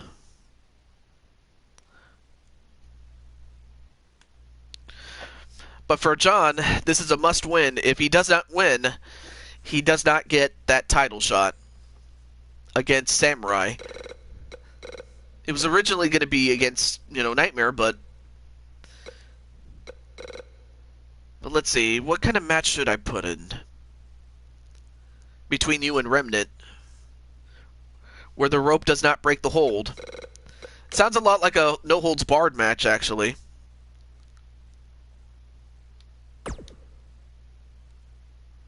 Or actually, let's do it this way. Let's do it false count anywhere. And you know what? We'll do it the old Raw's War style. Why not? Let's do that. Well, first we have John.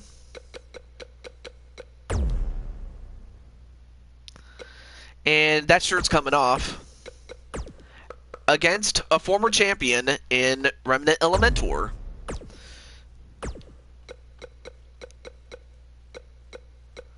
And we'll turn on the entrances for this one. And before I go any further, let me let Mr. Remnant know that he's got a match.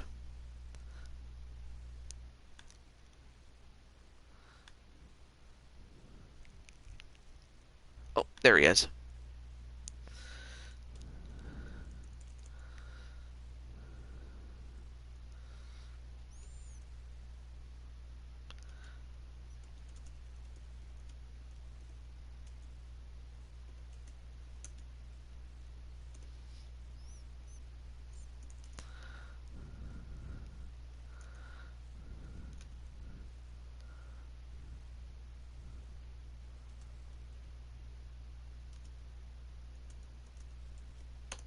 There we go.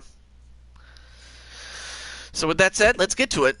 Now this is part of the best of 5 series that John is having with Weapon X. Weapon X currently leads 2-1, and if Remnant Elementor beats John, the series is over and John gets nothing. So the match that you were just in was a Hell in a Cell match, and of course, had you won, you would have been entered into another match. Not long after that. But, of course, Bowser won, and also we have a couple of other matches like Red Hood against myself, and then anyone else who hasn't had a match yet.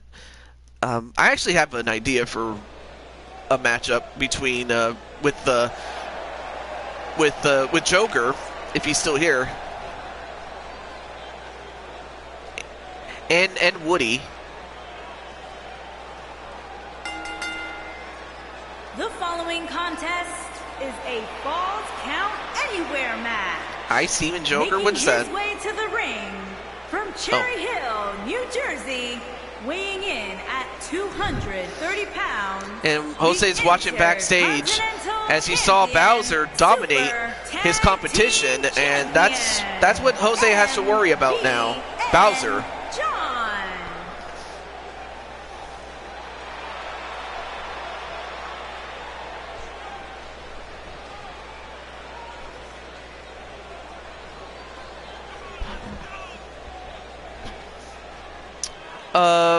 A regular Falls Count Anywhere match? Well, it is a regular Falls Count Anywhere match. But anyway, the way this one works is it's a normal match, but there are no disqualifications, no countouts, and Falls Count Anywhere. That's practically what this match is. But what makes this different otherwise is the stakes. If, John, you win, and the best of 5 series goes to a 5th and deciding match. But if you lose, it's over.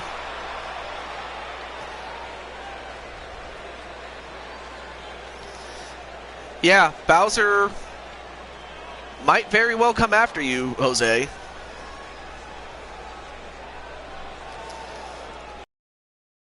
You beat him.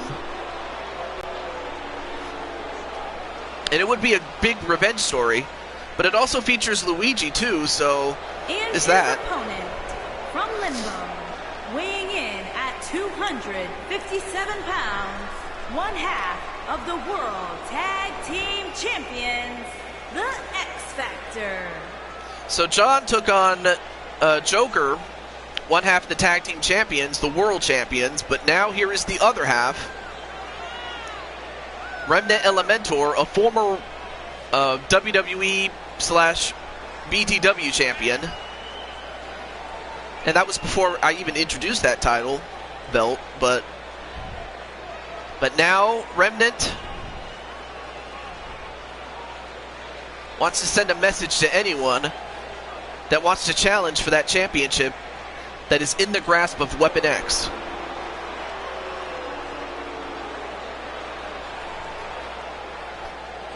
I got Bowser out in the Rumble with a clothesline, but that was just a Rumble match.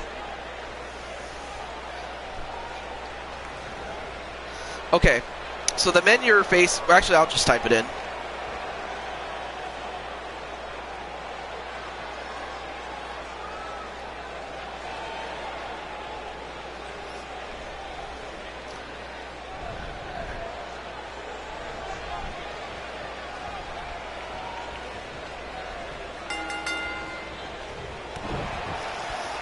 Okay, but it was like 5 seconds after I entered. But those are the people that managed to make it to the chamber. But now a test of strength. And let's see if we get a clean break here. Well, it looks like we do. Now whipped into the corner. And a Samoan drop onto John. Oh, went for a kick but missed. And John, a back suplex. Right now the pressure's on John now because if he wants to continue the series, he's got to beat Remnant.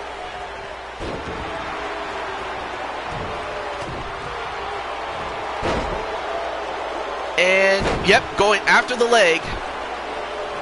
Just like I thought he would do. But a big clothesline onto John. Ooh, then a knee right to the head.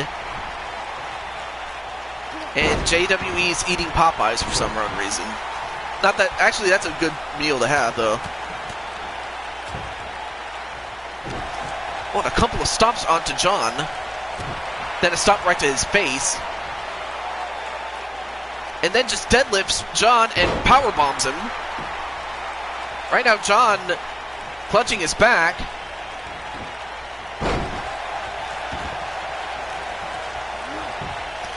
And now he's going to choke out Remnant.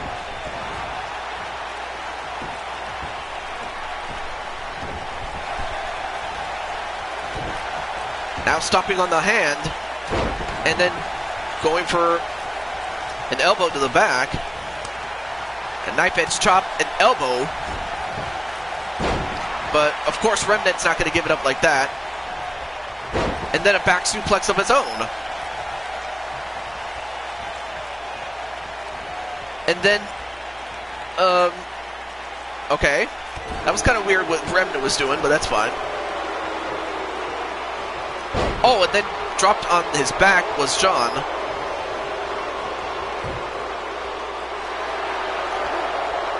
Now trying to go for a rear naked choke. A sleeper, so to speak.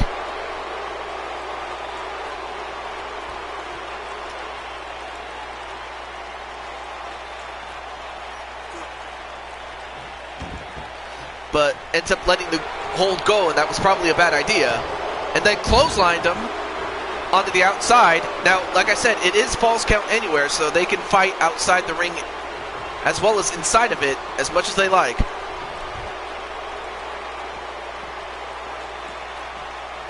Ooh, elbow right to the arm of John.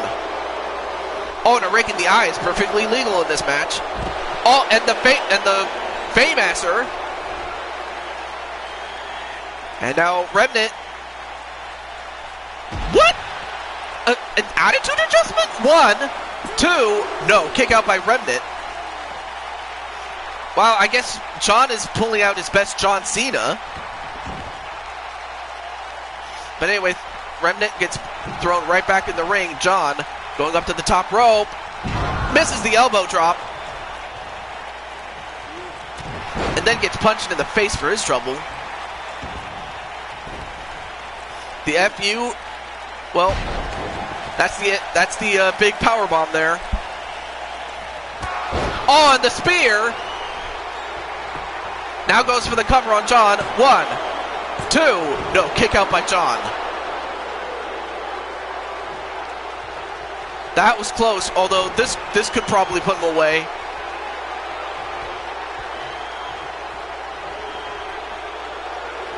The Elemental 4, and this could put him away. 1, 2, 3. No! And Remnant getting very frustrated, just wondering, what the hell do I got to do to beat John?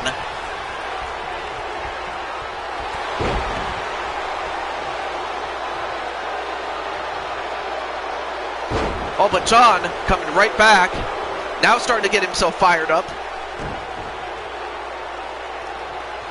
But not very many people kick out of the Elemental 4. Now John thrown over the top, but nope, he stayed on his feet, and double axe handle on the head. Now he picks up Remnant. Oh no, wait, Remnant counters with a powerbomb of his own. Oh, he's going to go for it again. He's really going to do him in. The Elemental 4, and this could do it. 1, 2, 3, it's over. And it took 2 of them to finally put away John, and for that, Weapon X has won the series against John. And, you know, John, I got to give John a lot of credit. He went up against Weapon X, and it just was not enough for him. So now John will have to focus his efforts on defending the Intercontinental Championship that he won not that long ago. But give Remnant and give John a lot of credit. I mean, either man could have given up, but you know, and that was the first Elemental 4 he kicked out of. But well, here is your winner, the X Factor. I'll talk to Nightmare about it. And you know what? I think I have an idea, but I'll talk to him about it. I don't know if Nightmare's still in the chat, but if he is, I have something in mind. But in the meantime, Remnant wins it for Weapon X and ends the series. So congratulations to Remnant on that. But now, it's finally time for me and Red Hood to finally put an end to this. So Red Hood, I think it's about time that, let me check my messages to see if anyone's trying to call me.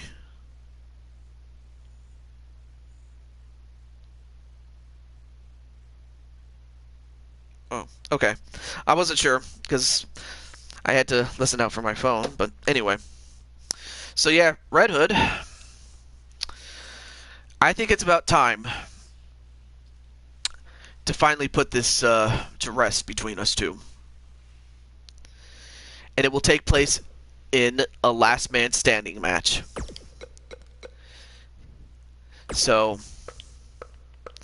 Red Hood, several times you have forced my hand, and I believe it's about time we put an end to this.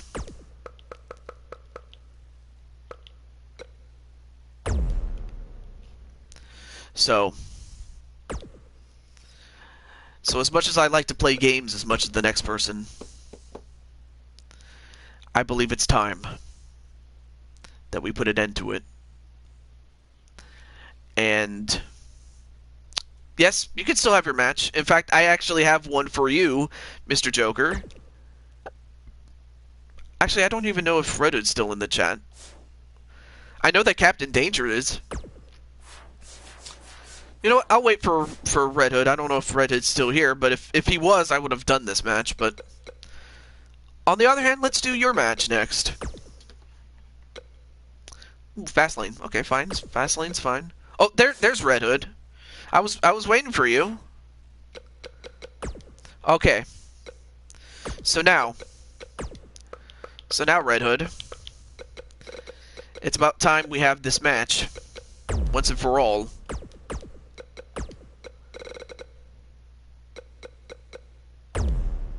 Well, I would have made it four-way, but this is just between me and Red Hood, so.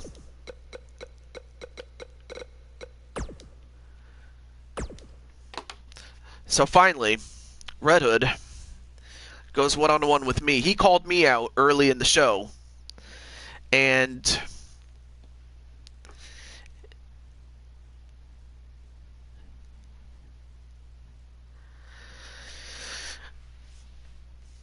it's not often I get called out for anything, but like the old saying goes, you asked for this and you're going to get it, and you're going to get it real bad.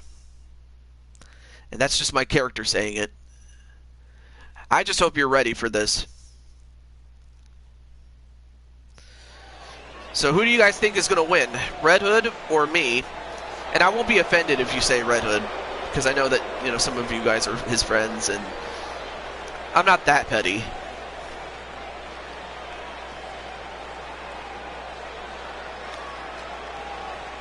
Well, there you see Red Hood. We saw him early in the show. The contest is a last man standing match. Making his way to the ring from the Machine Age, weighing in at 220 pounds, Jason Todd King. Born Jason Todd King, he is Red Hood King.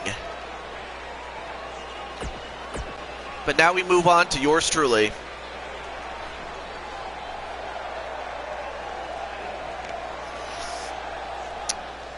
So the match I had for Joker was you against Woody Danger.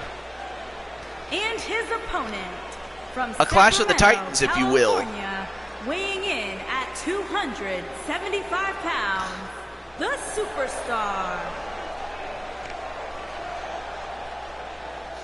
Well, there you see me.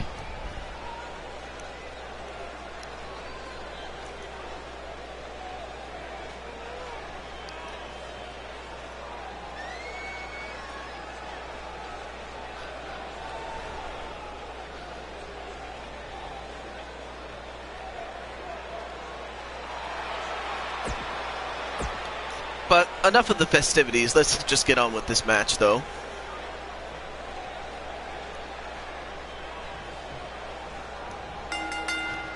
All right, here we go.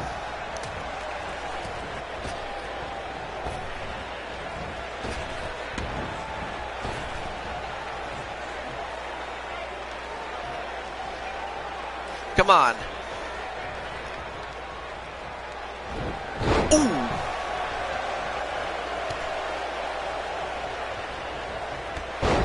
That's right, you stay down.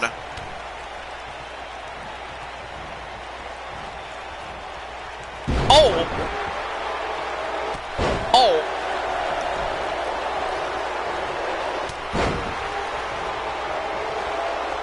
The hell? MJF, what are you talking about, Captain? Woody?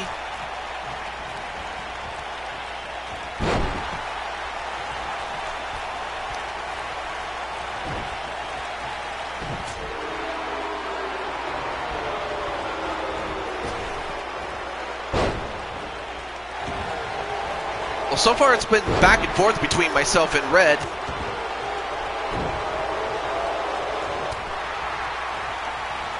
Yeah, what's up? Yeah, that's right, you go outside. Oh. Oh, you're playing 2K20.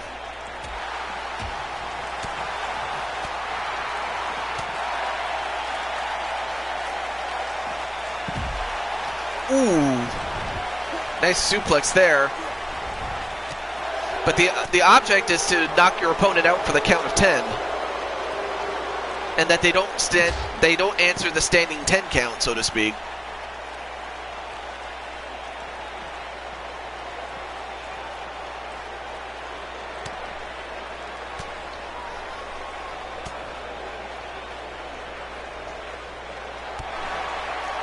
Yeah, come at me.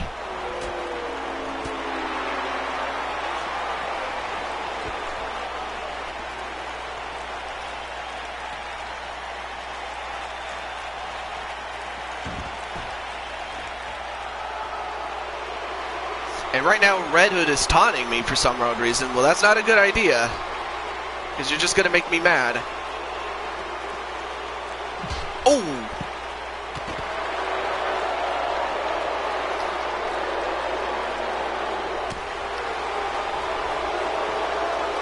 Alright, it's time to take you for a ride. How about these steps? Yeah, you didn't like eating those steps, huh? Alright, now the referee's counting.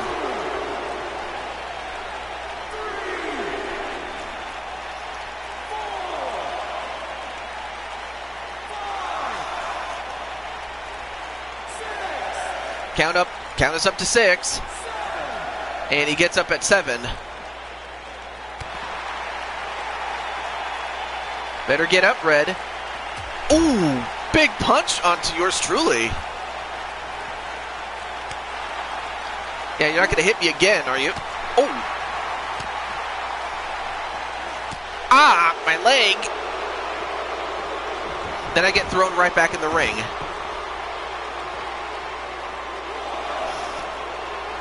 And now I'm being counted down.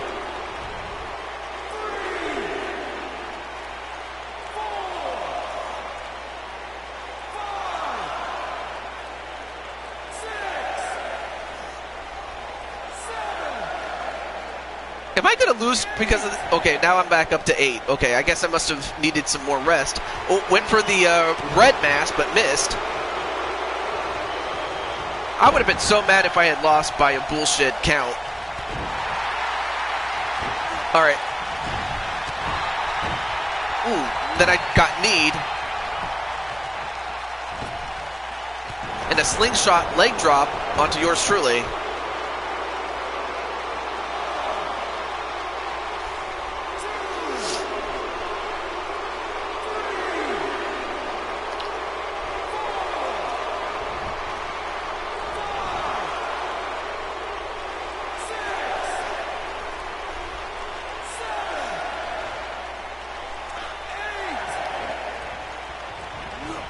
Yeah, I'm not finished yet, brother.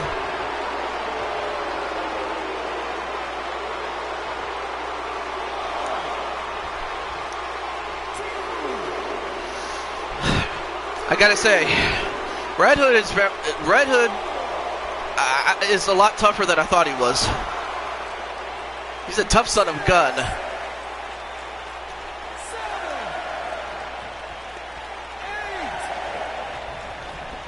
Very well. Let's get at it. Ooh! Wow, dropped me on my head.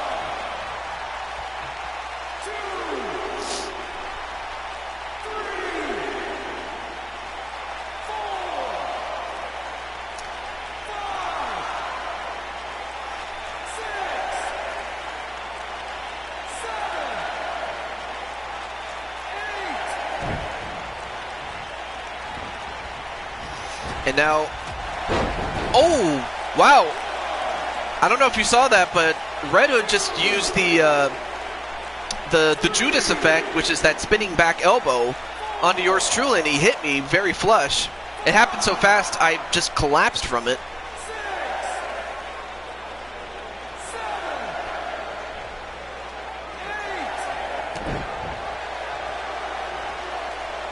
But I'm not done yet. Not by a long shot. All right, let's put this down. Toe driver. If that doesn't put you away, I don't know what will. 5, 8 counts in a row. Hey, Penelope McQueen, how are you? Nice to see the Salt Queen. I should get you a match too. We haven't had any matches featuring women yet. I'm surprised.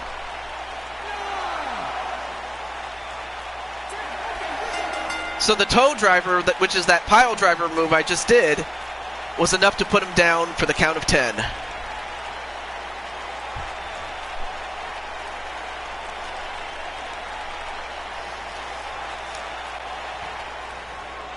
here is your winner, the Superstar. Wow, what an incredible match that was. It's 1-1. So what? And Redhead's just slurring in speech, but then again, I don't blame him. He got dropped on his head. But that was a good fight, though, by Redhead. You beat me once. You beat me one. Yes. Oh, yeah. So now, finally, we get to Joker and Captain Danger's match. Sorry to have kept you waiting, Mr. Joker, but it's now time for your match now. So for this one, let's get... Oh, no, wait, I'm sorry. Wrong list, though. Joker. So there's Joker. And, let's see... Okay. And Captain Danger.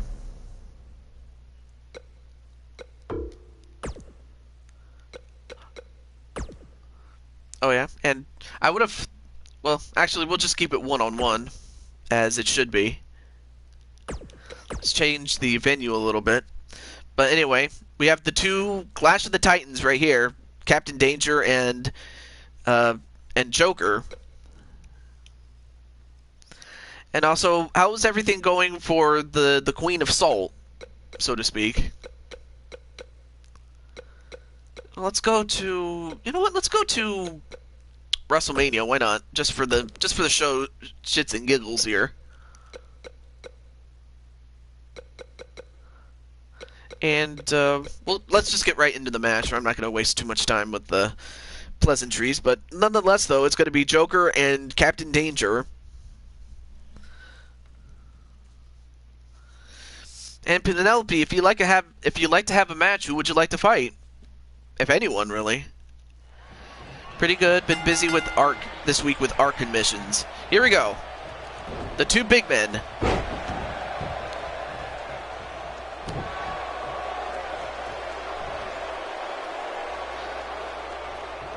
And wow, the strength and power of Joker. I'll tell you one thing, Joker is a monster. And wow, the ease and strength it takes to pick up a man the size of Captain Danger and suplex him.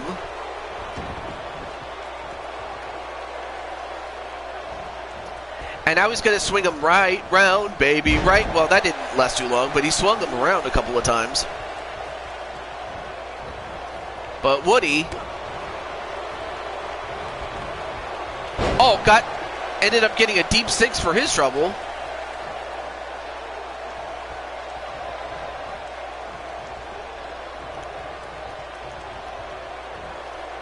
And wait. Ooh, nice counter by Captain Danger, though. It's incredible, though, the strength and power of Captain Danger. And it looks like he's going to go for a submission on Joker. But, of course, Joker's not going to give it up just like that. And then a low kick onto Captain Danger. Now going to try to crank the head off. Or cranking the neck, rather.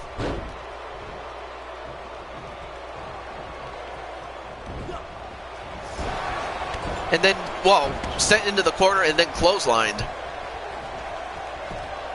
But I'm happy that you've been doing well with your ARC commissions. And, I mean, the strength and power of Joker to just pick him up and slam him like that. Or powerbomb him. Now going for an armbar.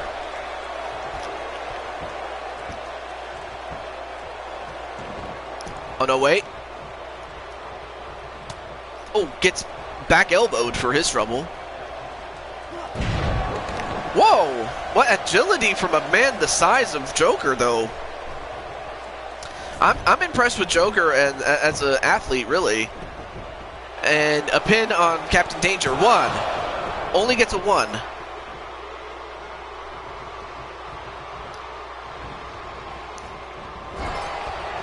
Oh, nice counter by Joe. Well, onto Joker by Captain Danger. Oh, and a rake in the eyes. A running knee, but not enough to knock him down. Oh, but a clothesline connects. Oh, but back body dropped. Now trying to suplex him, but well, can't quite get him up. And then a Sister Abigail.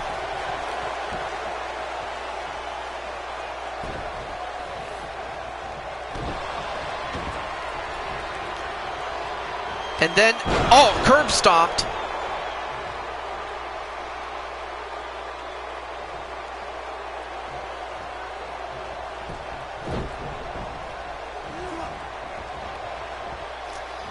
And Joker picks him up.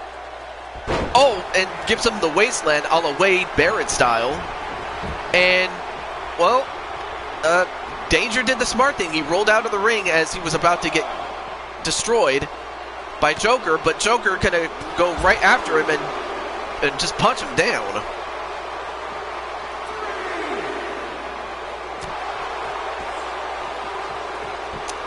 Oh, and then a neckbreaker onto Woody.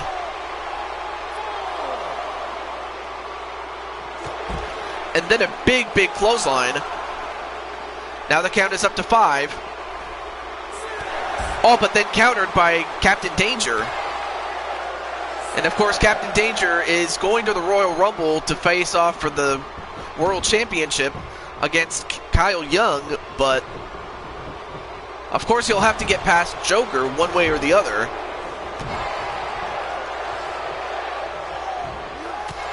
Oh, nice counter by Captain Danger, though. And then the Spine Buster. Now goes for the cover on Joker. 1, 2, no, only a 1. You're going to have to do more than that to Joker if you're going to beat him.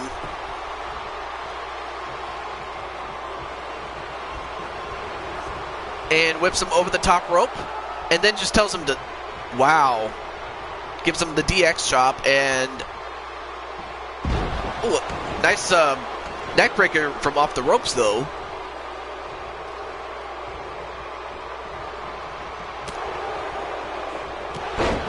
And then a clothesline.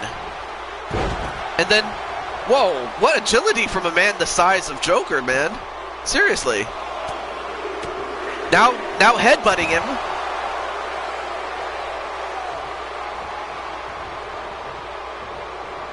But Captain Danger showing us the champion that he is after winning the Survivor Series tournament, and the pedigree. Let's see if that's enough to beat Joker here. 1, 2, no. Excuse me, I had something in my mouth.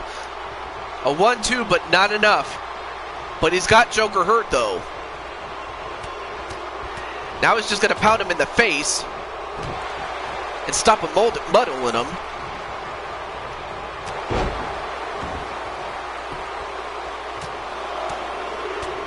Now going to go back to those headbutts, and that busted him open.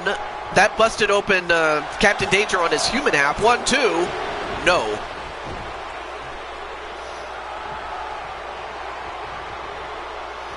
And now Joker smelling blood. Powerbomb and a pin. 1, 2, no, kicked out, but now turns into a Boston Crab. Oh, but Captain Danger manages to get out of that.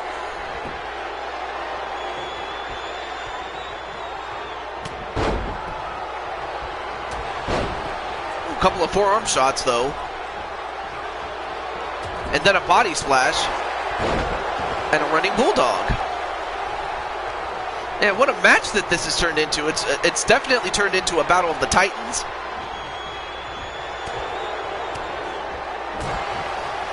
And right now, Captain Danger just fighting for his life, and whoa, what power does that take there?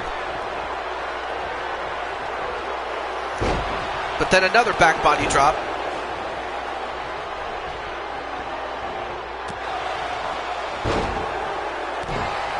But Oh, but Joker, I think he's about had enough, you know, of these fun and games, and now a super power bomb, but not enough to keep Captain Danger down, though. Now choking out Joker, and now going for the cover. 1, 2, no.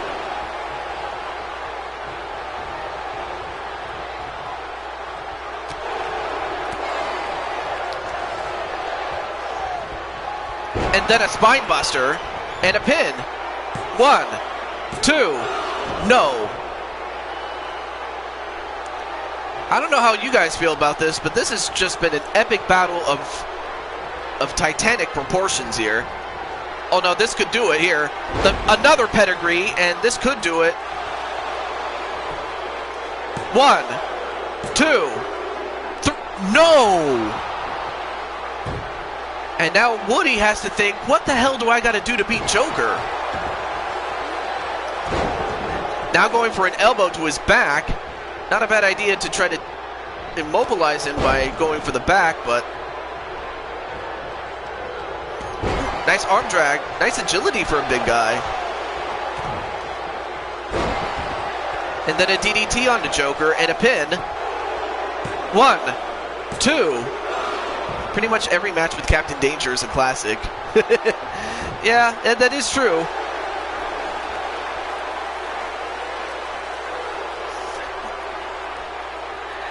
Now going for a sleeper onto Joker on the ground.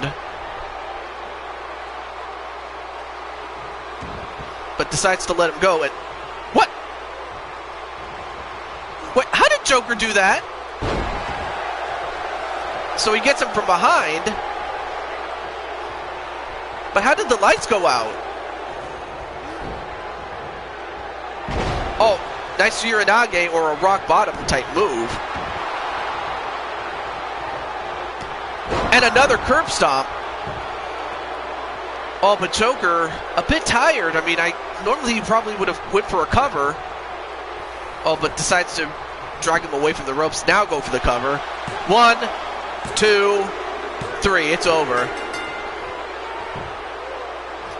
But man, Joker was taken to the limit. And for Captain Danger, he has nothing to be ashamed of. You know, going up against Joker, that's a tall order for anyone, really.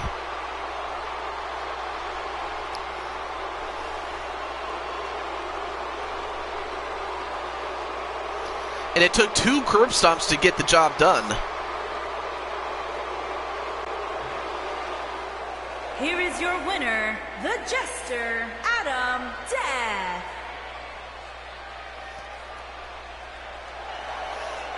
Okay, not a problem, JWE.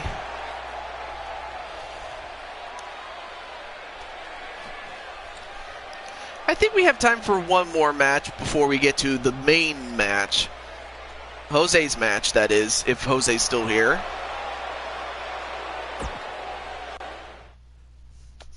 So, recently we had Penelope McQueen debut in the Royal Rumble, but of course, only one person can win, and it wasn't her, but what we could do is bring her out and have a match with her.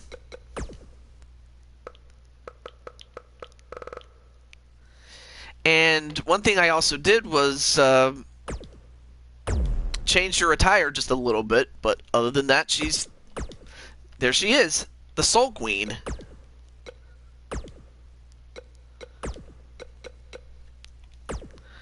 And of course, to accompany her, we have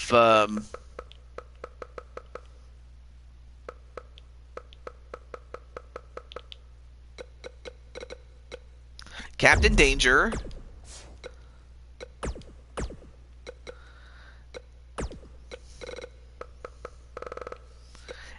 and her quote unquote sister, Nicole.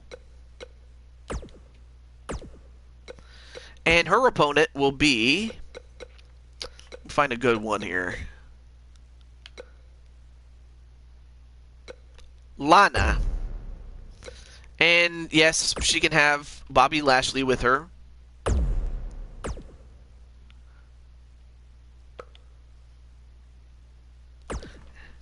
And there we go. I don't know if Penelope's still in here, but it's Penelope against Lana for our match prior to the main event, so to speak.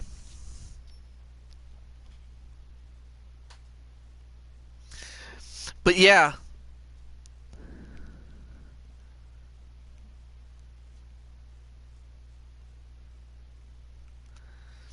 Yeah.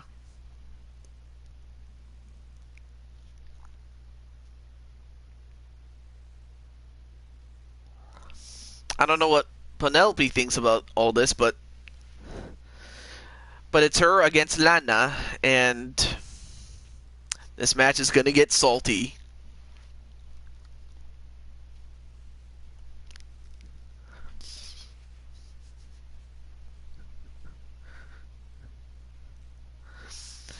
All right, it's time. So good luck to Penelope out there.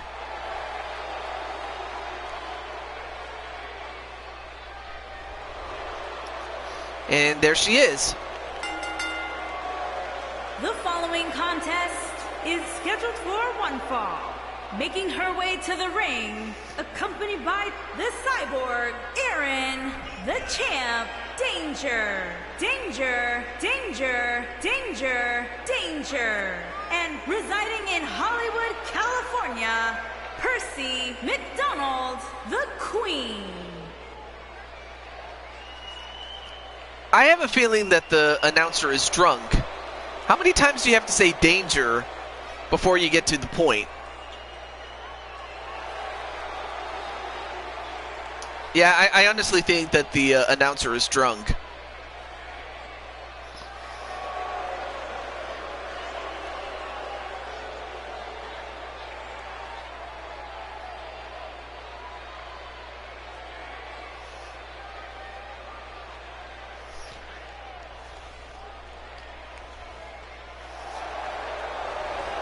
But now we have Lana. Probably. And her opponent, accompanied by Bobby Lashley from Moscow, the ravishing Russian. No, it hasn't. In fact, this match is the last match before we get to that Elimination Chamber match. So you're just in time for the second to last match before, or the last match before, excuse me.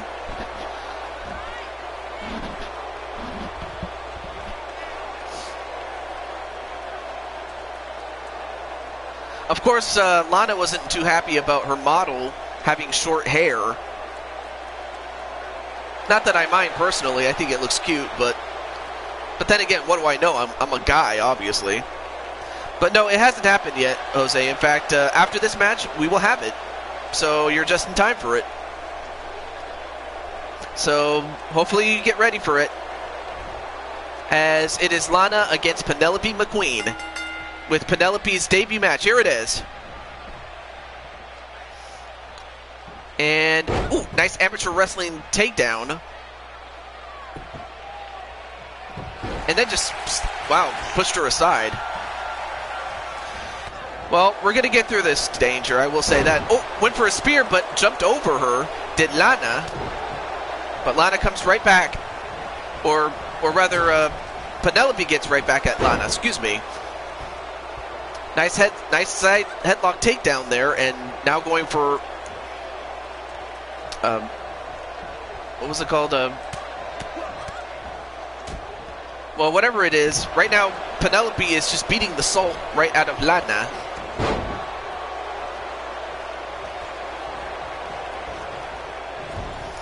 Well, but then slammed on the top turnbuckle. Nope, reversed. And a super arm drag onto Lana. I'd be mad too. Obviously, the game obviously had long hair physics, so making short hair is kind of weird. And Penelope was a bit distracted by Bobby Lashley. That Lana took advantage of it, though.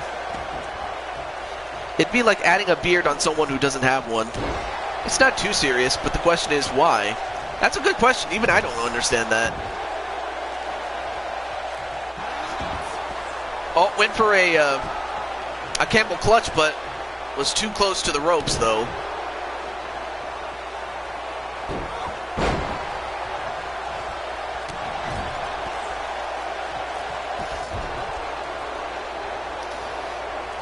Although, I'm surprised Lana has gotten a bit more offense than she normally would. Now whipped into Penelope's corner of friends.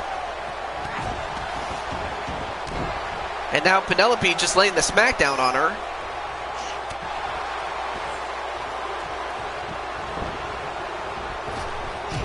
Ooh, nice back elbow, though.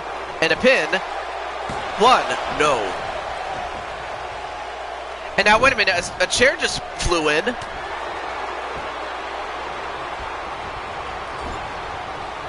Yeah, not very funny. Not very amusing for whoever created that creation there, Woody. And I know it's not you, but it's just... And now, wait a minute. Now going for an armbar, a triangle armbar. Oh, it was Bobby who did it. And Lana trying to get out of it.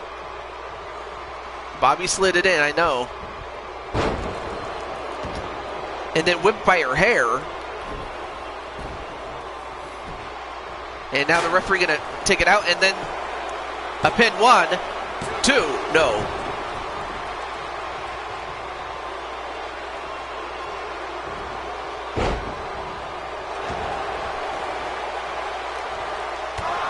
Oh, nice running kick, though.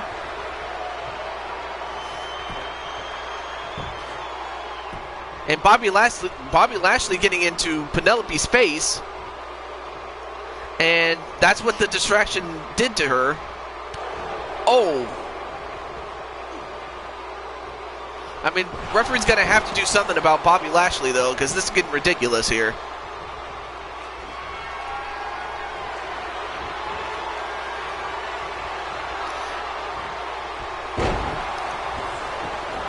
Someone in the audience just died.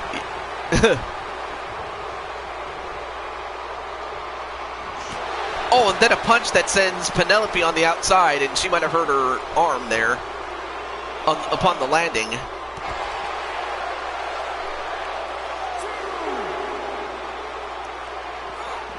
Oh, but then slammed into the table there was Lana.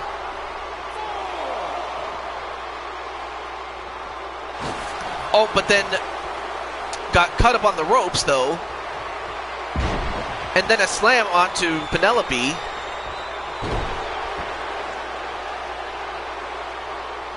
And now her twin sister Nicole is getting in Lana's face. And that distraction was enough to get back into this.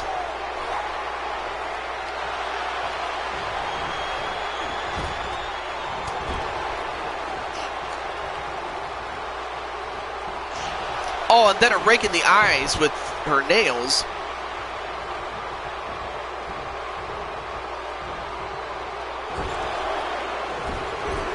And now Penelope getting a headfirst lesson right into the turnbuckle, and down she goes. And then a pin. 1, 2, no. I mean, of course. I mean, he was Luke Harper not that long ago. Oh, and then the Lana face bomb. And Lana was going for a cover, but was distracted by Nicole. So, and now Lana going for a modified abdominal stretch.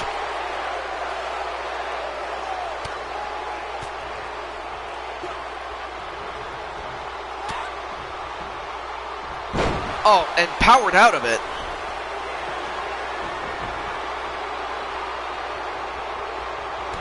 Oh, nice running kick, though. And it looks like another chair got slid in, and that was by Nicole. Couple of clotheslines, and then a drop kick.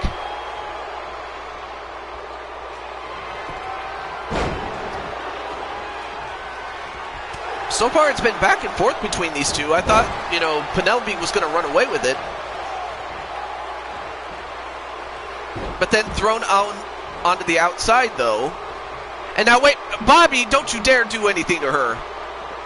And all he did was just throw her back in. But come on, man. Not supposed to lay a hand on that woman. And then another powerbomb-like move.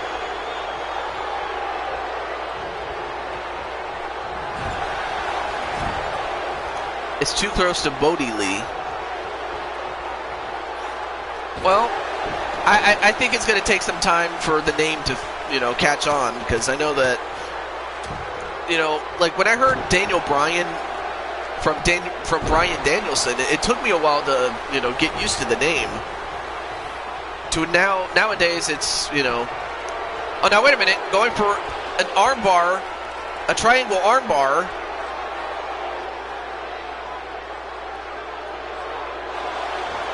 But I don't know how Lana is fighting out of this.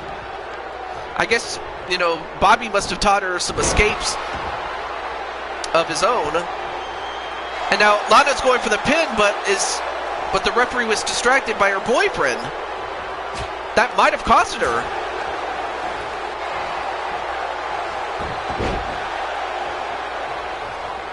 I mean, this match has just turned a lot of things. But it's turned very weird.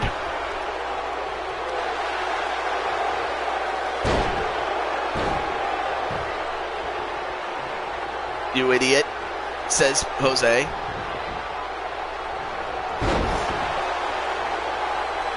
And now Lana taking control of this match. And another spine buster. Now goes for the cover. 1, 2. No! I thought that was it, though. When he put his hands on me, my soul infuriated his intelligence. And another face buster. And now Nicole getting in Lana's face about her boyfriend, Bobby Lashley. Oh, then a running kick. And then a pin. 1, 2, 3, it's over. Penelope makes the comeback and wins. So that running kick knocked out Lana, and it was finally over. I mean, Lana did all she could do with Bobby Lashley, and it still was not enough.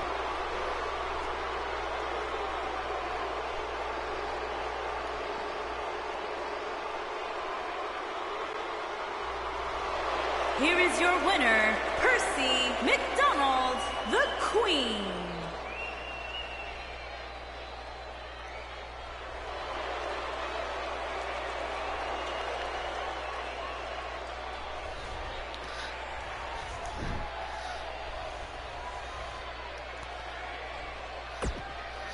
Well, finally, I gotta say that was an awesome match between two ladies, and I have to say, it could have ended either way, but we'll find out how that would have ended had it been a straight-up one-on-one match. But with that said, it's now time for, so to speak, the main event. It's Jose's Elimination Chamber Challenge. So Jose picked 15 men to go after his United States title. Only 5 made it, and here they are. It's time. So, our first qualifier was Tan Man C. Our second was Brian Azriel. Oh yeah, and I forgot, as part of the fact that he drew the Joker and won, he gets the 5th entry. And then the other one is, I forgot who it was. Oh yeah, that's right. It was Luigi of the Mario Brothers. And then in a stunning upset, one that Nightmare King would love to get his hands on, and that's Vernon Quinn. And then our final entrant, our final qualifier, is Bowser. So, of course, he and Luigi have something to settle, along with him and the champ, Jose Blanco, who gets the number 6 spot simply by virtue of being the champion. And before I forget, let's make it pin or submission. Okay, cool.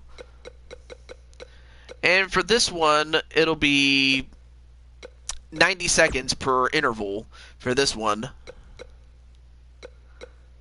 And we'll just use the standard chamber that comes with it. And with that, which one of these 6 men will walk away with the United States title that Jose holds?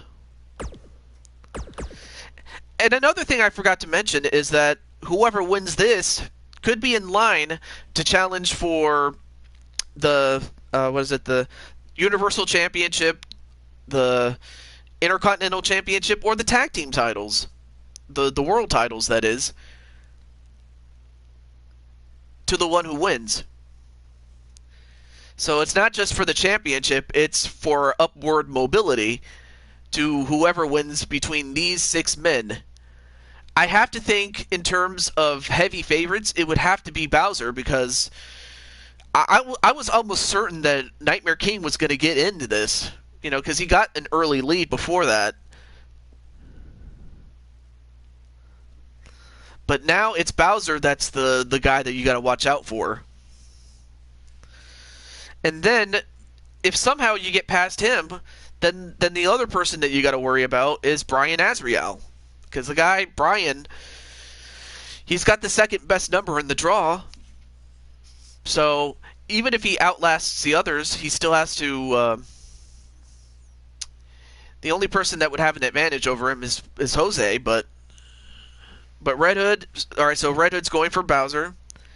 I can't wait to play. Well, nice to meet you, Connor Webb. But I believe, barring any other people coming in, I think this will be our match of the night. And plus, we'll find out how... what else I have? Okay. As always, I'm just checking my phone to see if anyone's called, but not yet.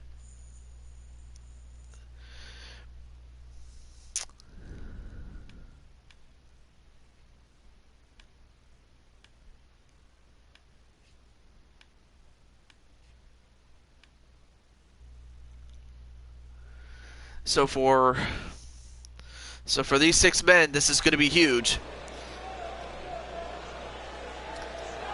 Las Vegas, Nevada, here it is. A real crapshoot. The following contest is an Elimination Chamber match and is for the United States Championship. Introducing the challenger from Columbia, South Carolina, weighing in at 240 pounds, Brian Azriel. Yeah, I read about that, Woody, that Tessa was, the men's champion.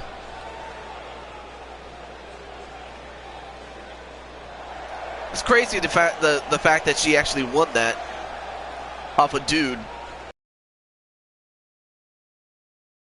Of course, by no stretch is she China, because she's not. But there you see Toxic Blue, Brian Azriel.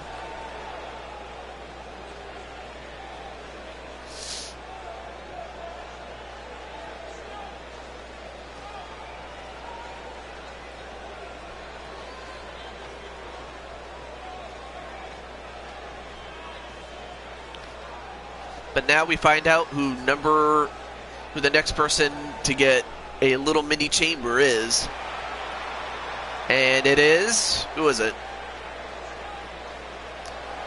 It's not The Rock, but it's Vernon Quinn.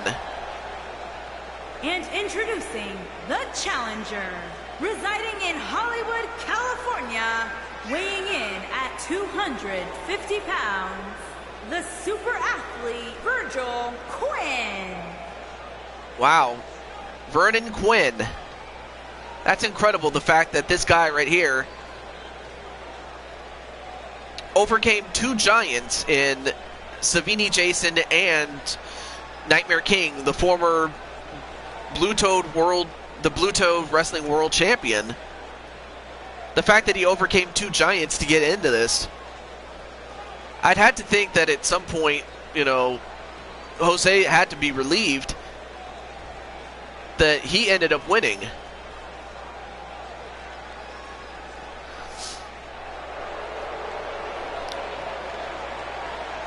And speaking of Jose, here he comes.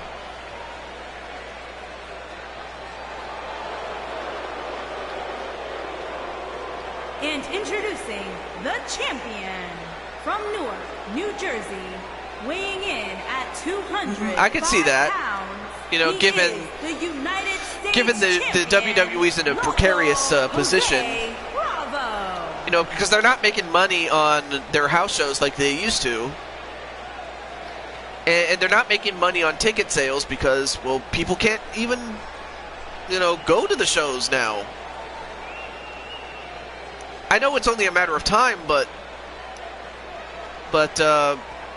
yeah, the fact that people can't even go to the shows, well, WWE can't really make too much money. So, if anything, they're trying to hire back as many people as they can. They're trying to hire who they can that would, you know, help people say, hey, that guy's coming back. Let's watch WWE again. So they're trying to hire people with star power, and honestly, if you ask me about Ken Anderson, I honestly think that he's at that point in his career where, well, let's face it, I mean, he's past his prime, I hate to say. His best years were already behind him, and I mean, WWE had the guy, and then again, I don't know what really happened between the two during his first run. Some say it was politics. I don't know about that, but one thing that is true is that this guy right here, Bowser, is the favorite. I mean, he's the favorite no matter what number he drew. Honestly, they should be offering CM Punk a lot of money to get him in the ring. Yeah, you think they should, but I think, I mean, I honestly thought that Punk would have signed with, say, AEW because they can offer that kind of money.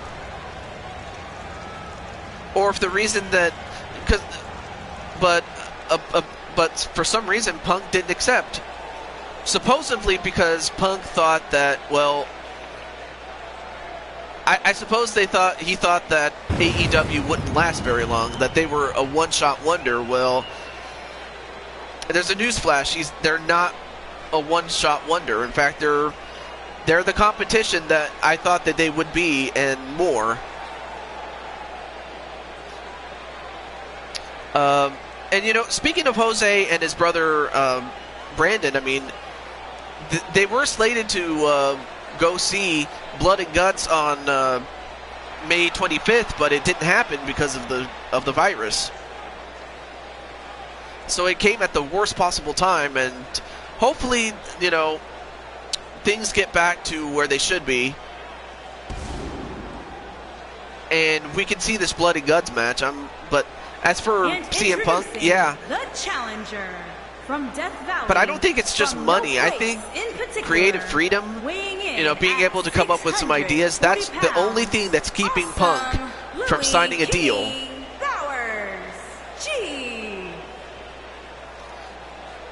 So, I mean, if you ask me, I don't know what CM Punk really wants. Other than the fact that he might want his ego stroked. But what do I really know? But your guess is as good as mine, Penelope, I will say that. Impact and WWE are good friends. I don't know if they're good friends, but they're much better business partners in comparison to a few years ago. But here you go. There's Tan Man. And for Tan Man, this is a huge opportunity for him, as well as for Vernon Quinn. The fact that these guys can move up in the ranks. And for Tan Man is a former Intercontinental Champion, but his best friend, his brother, John, holds that title. So does he go after John? Or does he go after the Universal title held by Insane One? We'll have to find out. But match underway. The match that you guys have been waiting for is here. And Luigi trying to take down Tan Man, and Tan Man thrown outside.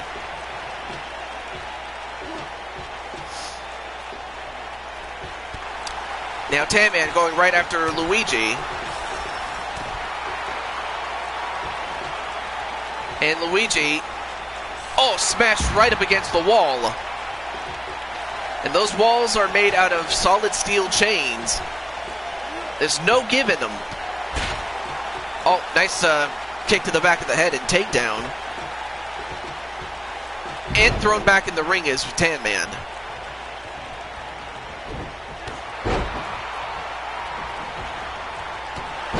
And Tan Man trying to get up, but getting kicked in the head every time, but nope. Finally, Tan Man gets up.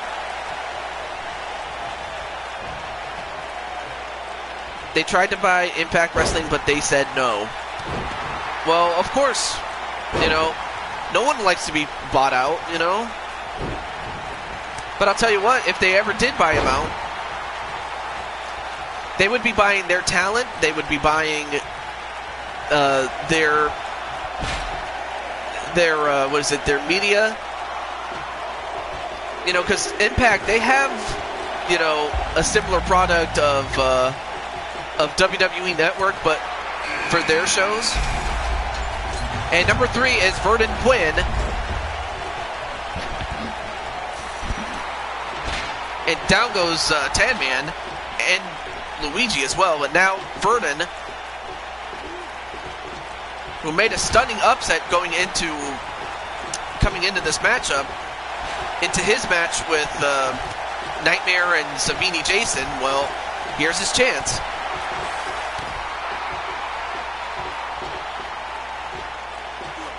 And rammed up against the wall again is Luigi. I mean, I can totally see that. Oh, and then Tan Man accidentally punching the wall. Now Vernon going right after Luigi, but Luigi throws him right back in the ring.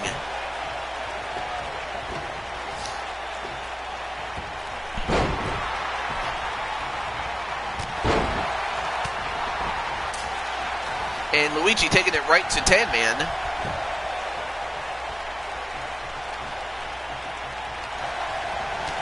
Oh, and a Goomba stomp onto Tan Man and a pin by Vernon Quinn. 1, 2, no. And number 4, if you've been counting at home,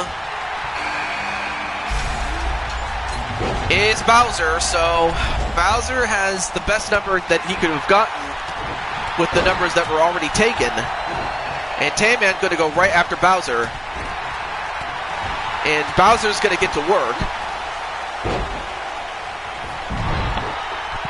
And right now, he's going to dominate the way he had. And now wait, Luigi, what's he doing? Luigi, oh my gosh! Speared right through the glass was Vernon Quinn by Luigi. Oh. Wow, what a way to ring the ears of Tan Man by Bowser, but... Yeah, Luigi's going savage tonight, baby. I know that. And... Oh, stomped on his head in a pin. 1, 2.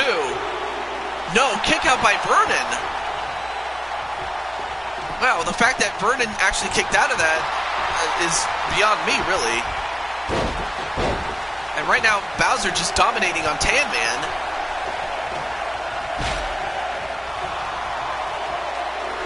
And then Luigi slingshot it into the wall, and then a big choke slam and a pin on Tan Man. 1, 2, 3, and out goes Tan Man. And introducing the What? challenger, Seed. So now Brian Azrael coming in as Tan Man goes out. We still got one man left to go. Been watching theory videos about Bray Wyatt. It's on C Wrestling. I'm on YouTube channel. What? Theory videos.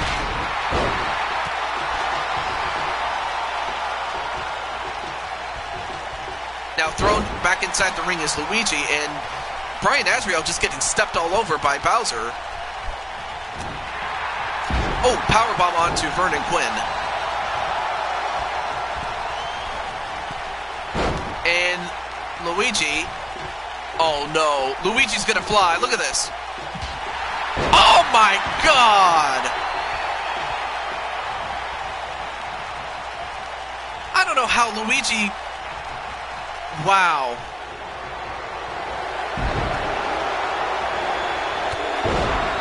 Oh, then a slam onto Luigi and a pin on Luigi. 1, 2, 3, out goes Luigi as Bowser gets some payback on Luigi. And now Jose's finally in. Now we're down to the final 4. And for Vernon, I don't know how Vernon's doing it, but he's still in there. Meanwhile, as Brian Azrael and Jose gonna fight each other. Nope, not even a 1 count. Luigi's pulling out all the stops. He was, but he got caught.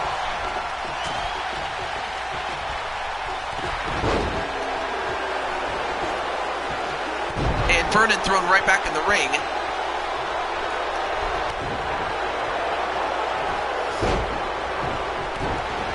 But so far, Bowser has eliminated 2 men thus far. Oh no, Bowser's gonna fly.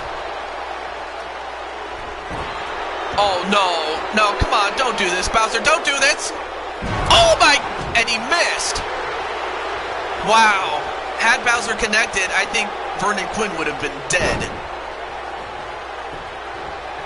But he'll go for the cover anyway. 1, 2, and it still was enough. Interesting. I guess Vernon didn't have much left in the tank, really.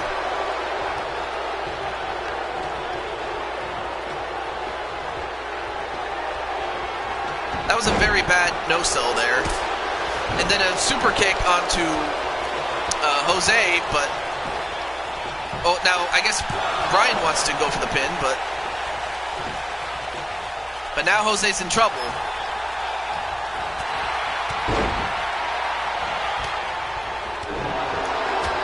And of course, Bowser hasn't forgotten the time that Jose beat him, and wow, I'm surprised Brian had the strength for a suplex there, a Northern Lights suplex.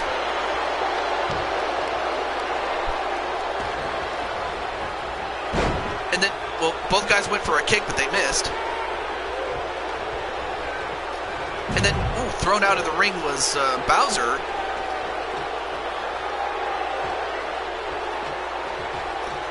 Only to get thrown right back in the ring.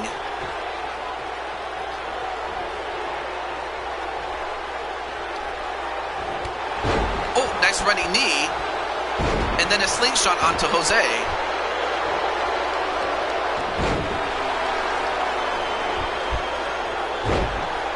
DDT onto Brian, and then a spinning heel kick, but that barely did anything to Bowser.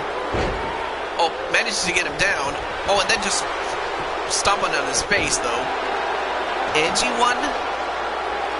Hello, Angie won. And, nope. Nice counter there by Brian Azrael, but now, uh-oh, Jose. Ooh, backbreaker. Oh, but then gets knocked off of Bowser from a Brian Azrael. Sorry for that burp there. And ooh, nice super kick. And hey, Prince Mario, what's up? 1, 2. I can't believe it. Brian Azrael just eliminated Bowser with that toxic kick. But now it comes down to Azrael and Jose Blanco. See wrestling. Oh, and now wait a minute. A curb stop onto Jose. And then a pin. 1, 2, 3. It's over. Brian Azrael wins. So Brian was enough to beat Bowser. And then he goes on to beat Jose.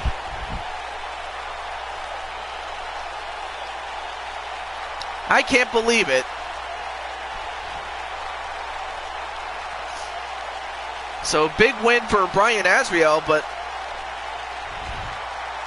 there you saw Vernon Quinn having been speared through that pod.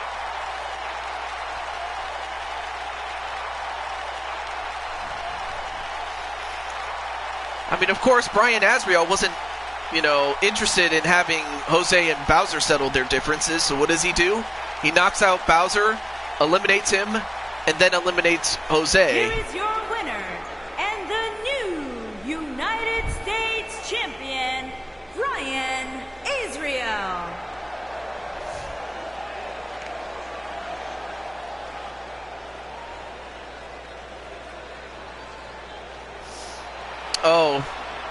Oh yeah. I think you mentioned that one time before, Mr. Prince Mario, but well, I'm hoping that that person learned his lesson. Not to spoil anything. But for Brian Azrael, he is the new United States champion. Yep, it was for the championship, of course. I didn't just do a match just for the hell of it, really. Actually, it was Jose Blanco's challenge, and it didn't work out for Jose, but it definitely worked out for Brian, as he managed to take advantage of the fact that he was number 5 and last all the way to the end and win.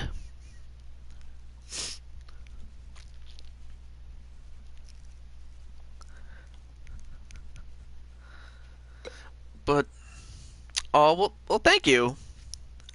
I gotta, let's see, Angie won. Too bad I can't visit your channel, though. I'll have to type it, but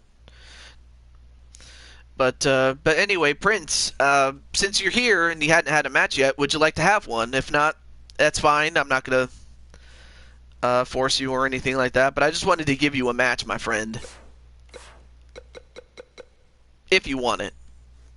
But anyway, personally, I stopped watching WrestleMania when The Undertaker lost. He lost to Brock Lesnar, of all people. And then Red Hood King says, Prince, can I fight you? Unless, of course, Prince wants to beat up Brock Lesnar. And yes, that would be great. Wait, do you want to fight Brock Lesnar or Red Hood King?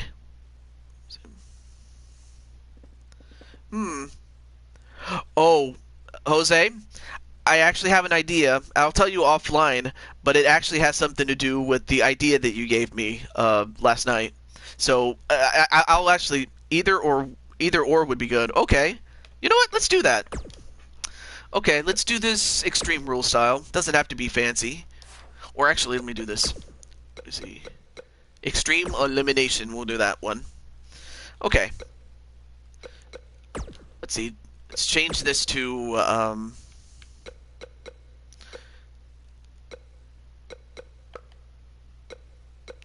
let's go to the Blue Toad Arena. Why not for this one?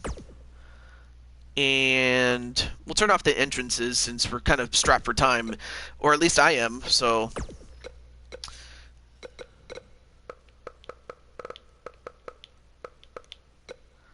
you have Red Hood. You have Brock Lesnar. And finally, the Prince. Prince Mario 64.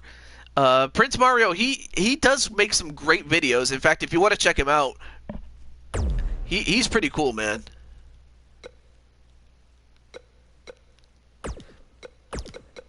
And also, let's change this to... Okay, we'll go with this one.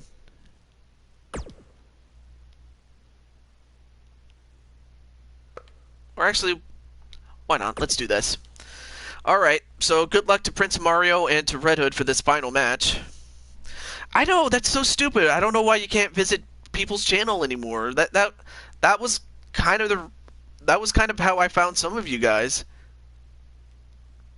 I want Brock Lesnar to fight the feed. Well, I'm pretty sure... Oh, yeah, that's right. The feed doesn't exist in this game, but... I know that somebody actually made a feed version of Bray Wyatt. But that's something I would actually like to see. Of course, I did hear some rumors. Now this rumor was based on what I heard on WrestleMania. Yeah, I know I have to download it, but I was trying to explain how Brock Lesnar is not in the WWE as of right now.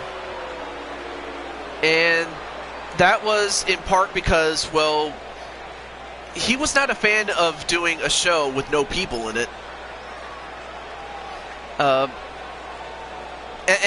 the fact that he was asking for money like he usually does. The contest is an Extreme Rules Falls Count He was in match.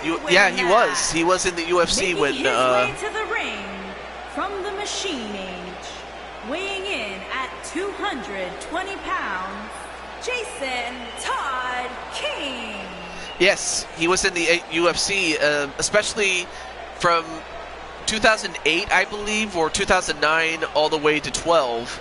He was in there, and he was the promotion's heavyweight champion at the time. I remember the game MML made the feed TJ. Yeah, of course. I did see that version. Of course, I did. But now, speaking of Brock Lesnar himself, and his opponents, first from Minneapolis, Minnesota, weighing in at 295 pounds. Aww. Brock Lesnar. You know what? I gotta follow you, Angel One.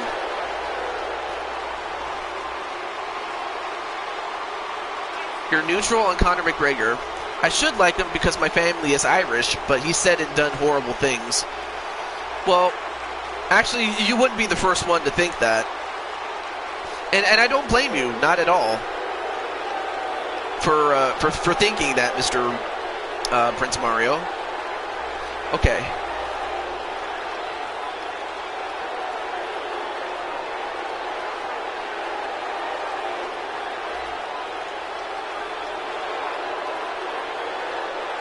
That's weird. I can't find her.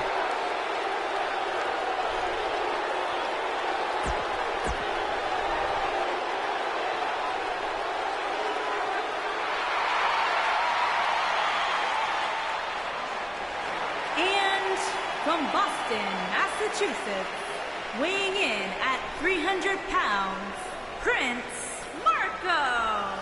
And there you see Prince Mario. I mean, there you see his crown. And, of course, he has a love for music, so that's why he has a guitar in his hand.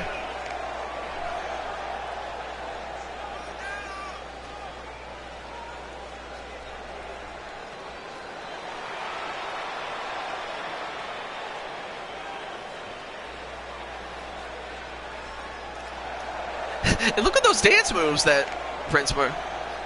You also got my city right, and I do play guitar. Yep. All right, here we go. Our final match, and I think this is going to be our final match just because I do have to get going pretty soon. And Prince Mario's like, nah, I'm not going in. But now both guys in red fighting each other, and Brock Lesnar, gets clotheslined for his trouble by Prince Mario, and Prince Mario's going to beat the hell out of him for beating The Undertaker.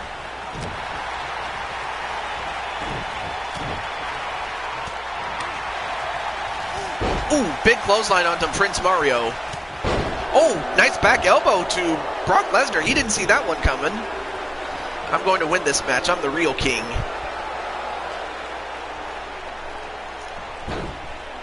Ooh, nice monkey flip onto Brock Lesnar. And then a snap suplex into a pin. One, no. Oh, clothesline onto Brock Lesnar.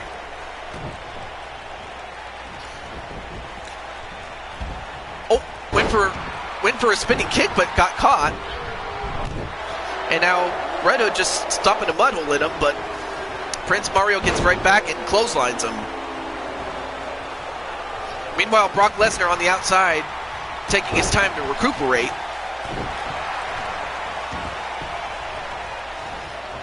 Ooh, shoulder tackle onto Prince Mario, but then comes right back onto Red Hood and pins him. 1. Only gets a 1.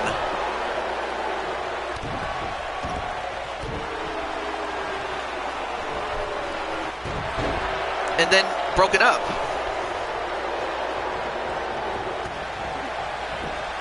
Oh, goes for an Amari roll, but whoa. Well, I didn't personally, but I did hear about what happened, but I didn't watch it though, personally. But a big clothesline to Brock Lesnar though. Oh! Nice Prince, or the whippersnapper onto Brock Lesnar. I forgot the name of that move. And Moonlight Drive, and then a clothesline onto Brock Lesnar to set him outside. And then Prince going for the pin on Red Hood. 1, 2, no, kick out by Red Hood. And now, Brock Lesnar with a chair in his hand. Oh, but Prince Mario stopped him from using it. Oh, and a modified backbreaker onto Prince Mario. Oh, and the red mass onto Brock Lesnar. I'm surprised he's not going for a pin. I guess he wants to beat up on Brock Lesnar some more. Uh-oh, wait a minute. He was going for the red axe, but countered by Brock Lesnar. An amateur wrestling slam there, and a pin. 1, no.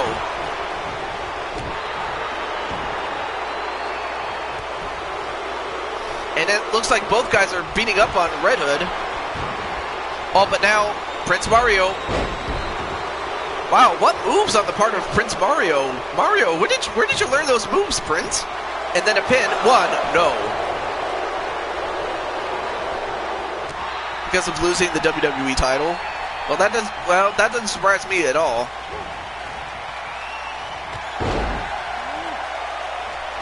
Then a big clothesline and a pin. 1, no. Oh, nice Hurricane Rana onto Brock Lesnar, and Prince Mario going up to the top, and, well, he missed. But instead goes for an armbar of his own.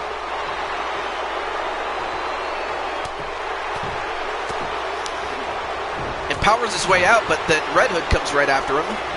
Oh, and a low blow to the Beast. And is that enough to beat him? 1, 2, no. Alright, so Prince Mario gonna go for it. 1, 2, no. Oh, nice drop kick onto Prince Mario. And then the red mass again onto Brock Lesnar. And now wait. You swing me right round, baby, right round, like a record, baby, right round, round, round. Onto Brock Lesnar, and down he goes. Now goes for the cover. 1, 2, 3, and out goes Brock Lesnar. So Red Hood beats him, but now it's down to Mario and Red Hood. Prince Mario, that is. Ooh, nice move there by Prince Mario, though. Oh, went for the whippersnapper. Then a Hurricane Rana onto Prince.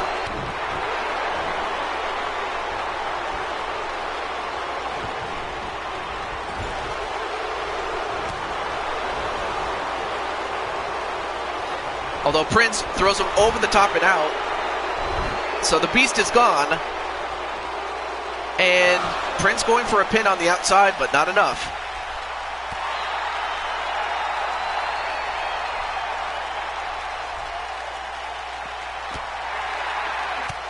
Ooh, back elbow though.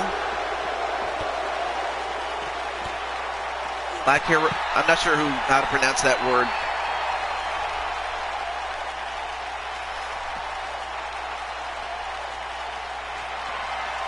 Oh, and the whippersnapper finally got him. Oh, but instead of going for the pin, he picked him up.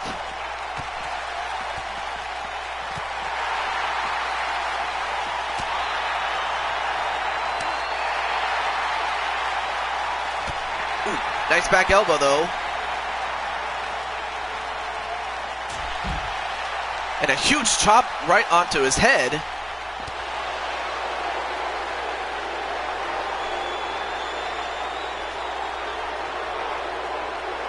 And a red mask. It's like the black mask, except it's red because he's Red Hood. And now Red Hood going underneath the ring. What's he going to get? Oh, boy. He's got some wood. Now the question is, what's he going to do with it? Well, nothing. He just puts it down. Ooh. Nice Hurricane Rana onto Prince.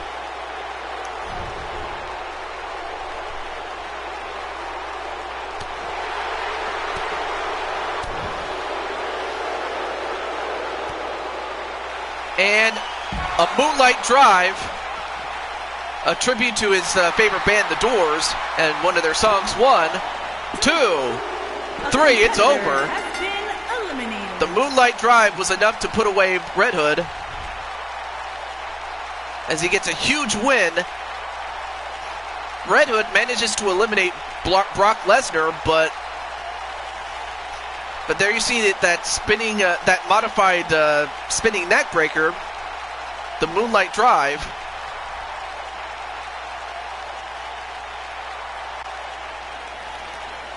So congratulations to Prince Mario. Big win for him.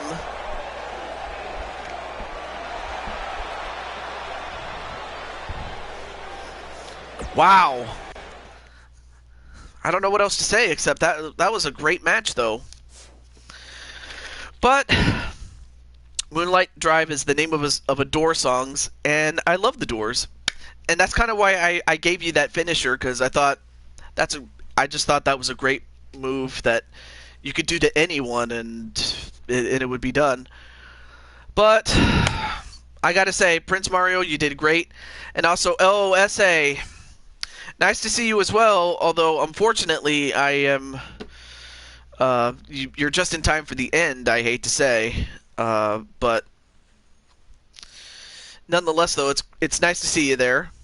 And it was nice. It was a lot of fun doing the show. It really was. I wasn't even sure if I could even do the show, though, but it's nice to see you. And hopefully we get to see SA pretty soon. Oh, just saying hello also. All right. But also you guys could check out Mythic Legends Wrestling.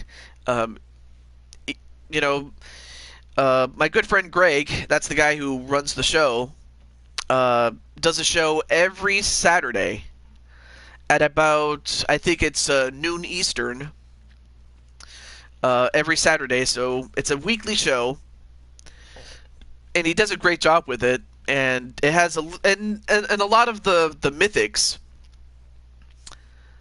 the Mythic Legends has a lot to do with Greek mythology, among other things. There are a couple of offshoots, but for the most part, that's what it features. But I just wanted to give him a little plug there. Same thing with Prince Mario with his series and several other people. But I know it's just. I know, man. I'm gonna have to, like I said, write a formal complaint, so to speak. Oh yeah, and I'll also have to check out what happened the rest of the card because I didn't get to see it as I was called to help. So With that said, that's going to do it for me. Tomorrow, or not tomorrow, Scar. Well, yeah, tomorrow is Easter Sunday, so no stream. And then on Tuesday, I'll be doing NHL 19 as far as the playoffs are concerned. Anything else I report, I will let you guys know on Discord. But from all of us here, this is Juju22 signing off, saying goodbye. And until then, keep yourselves safe, keep yourselves healthy, and also, you know, stay strong. It's only a matter of time. And until then, have a great day, everybody. Okay. Hashtag. Okay. Not a problem. Take care, everyone.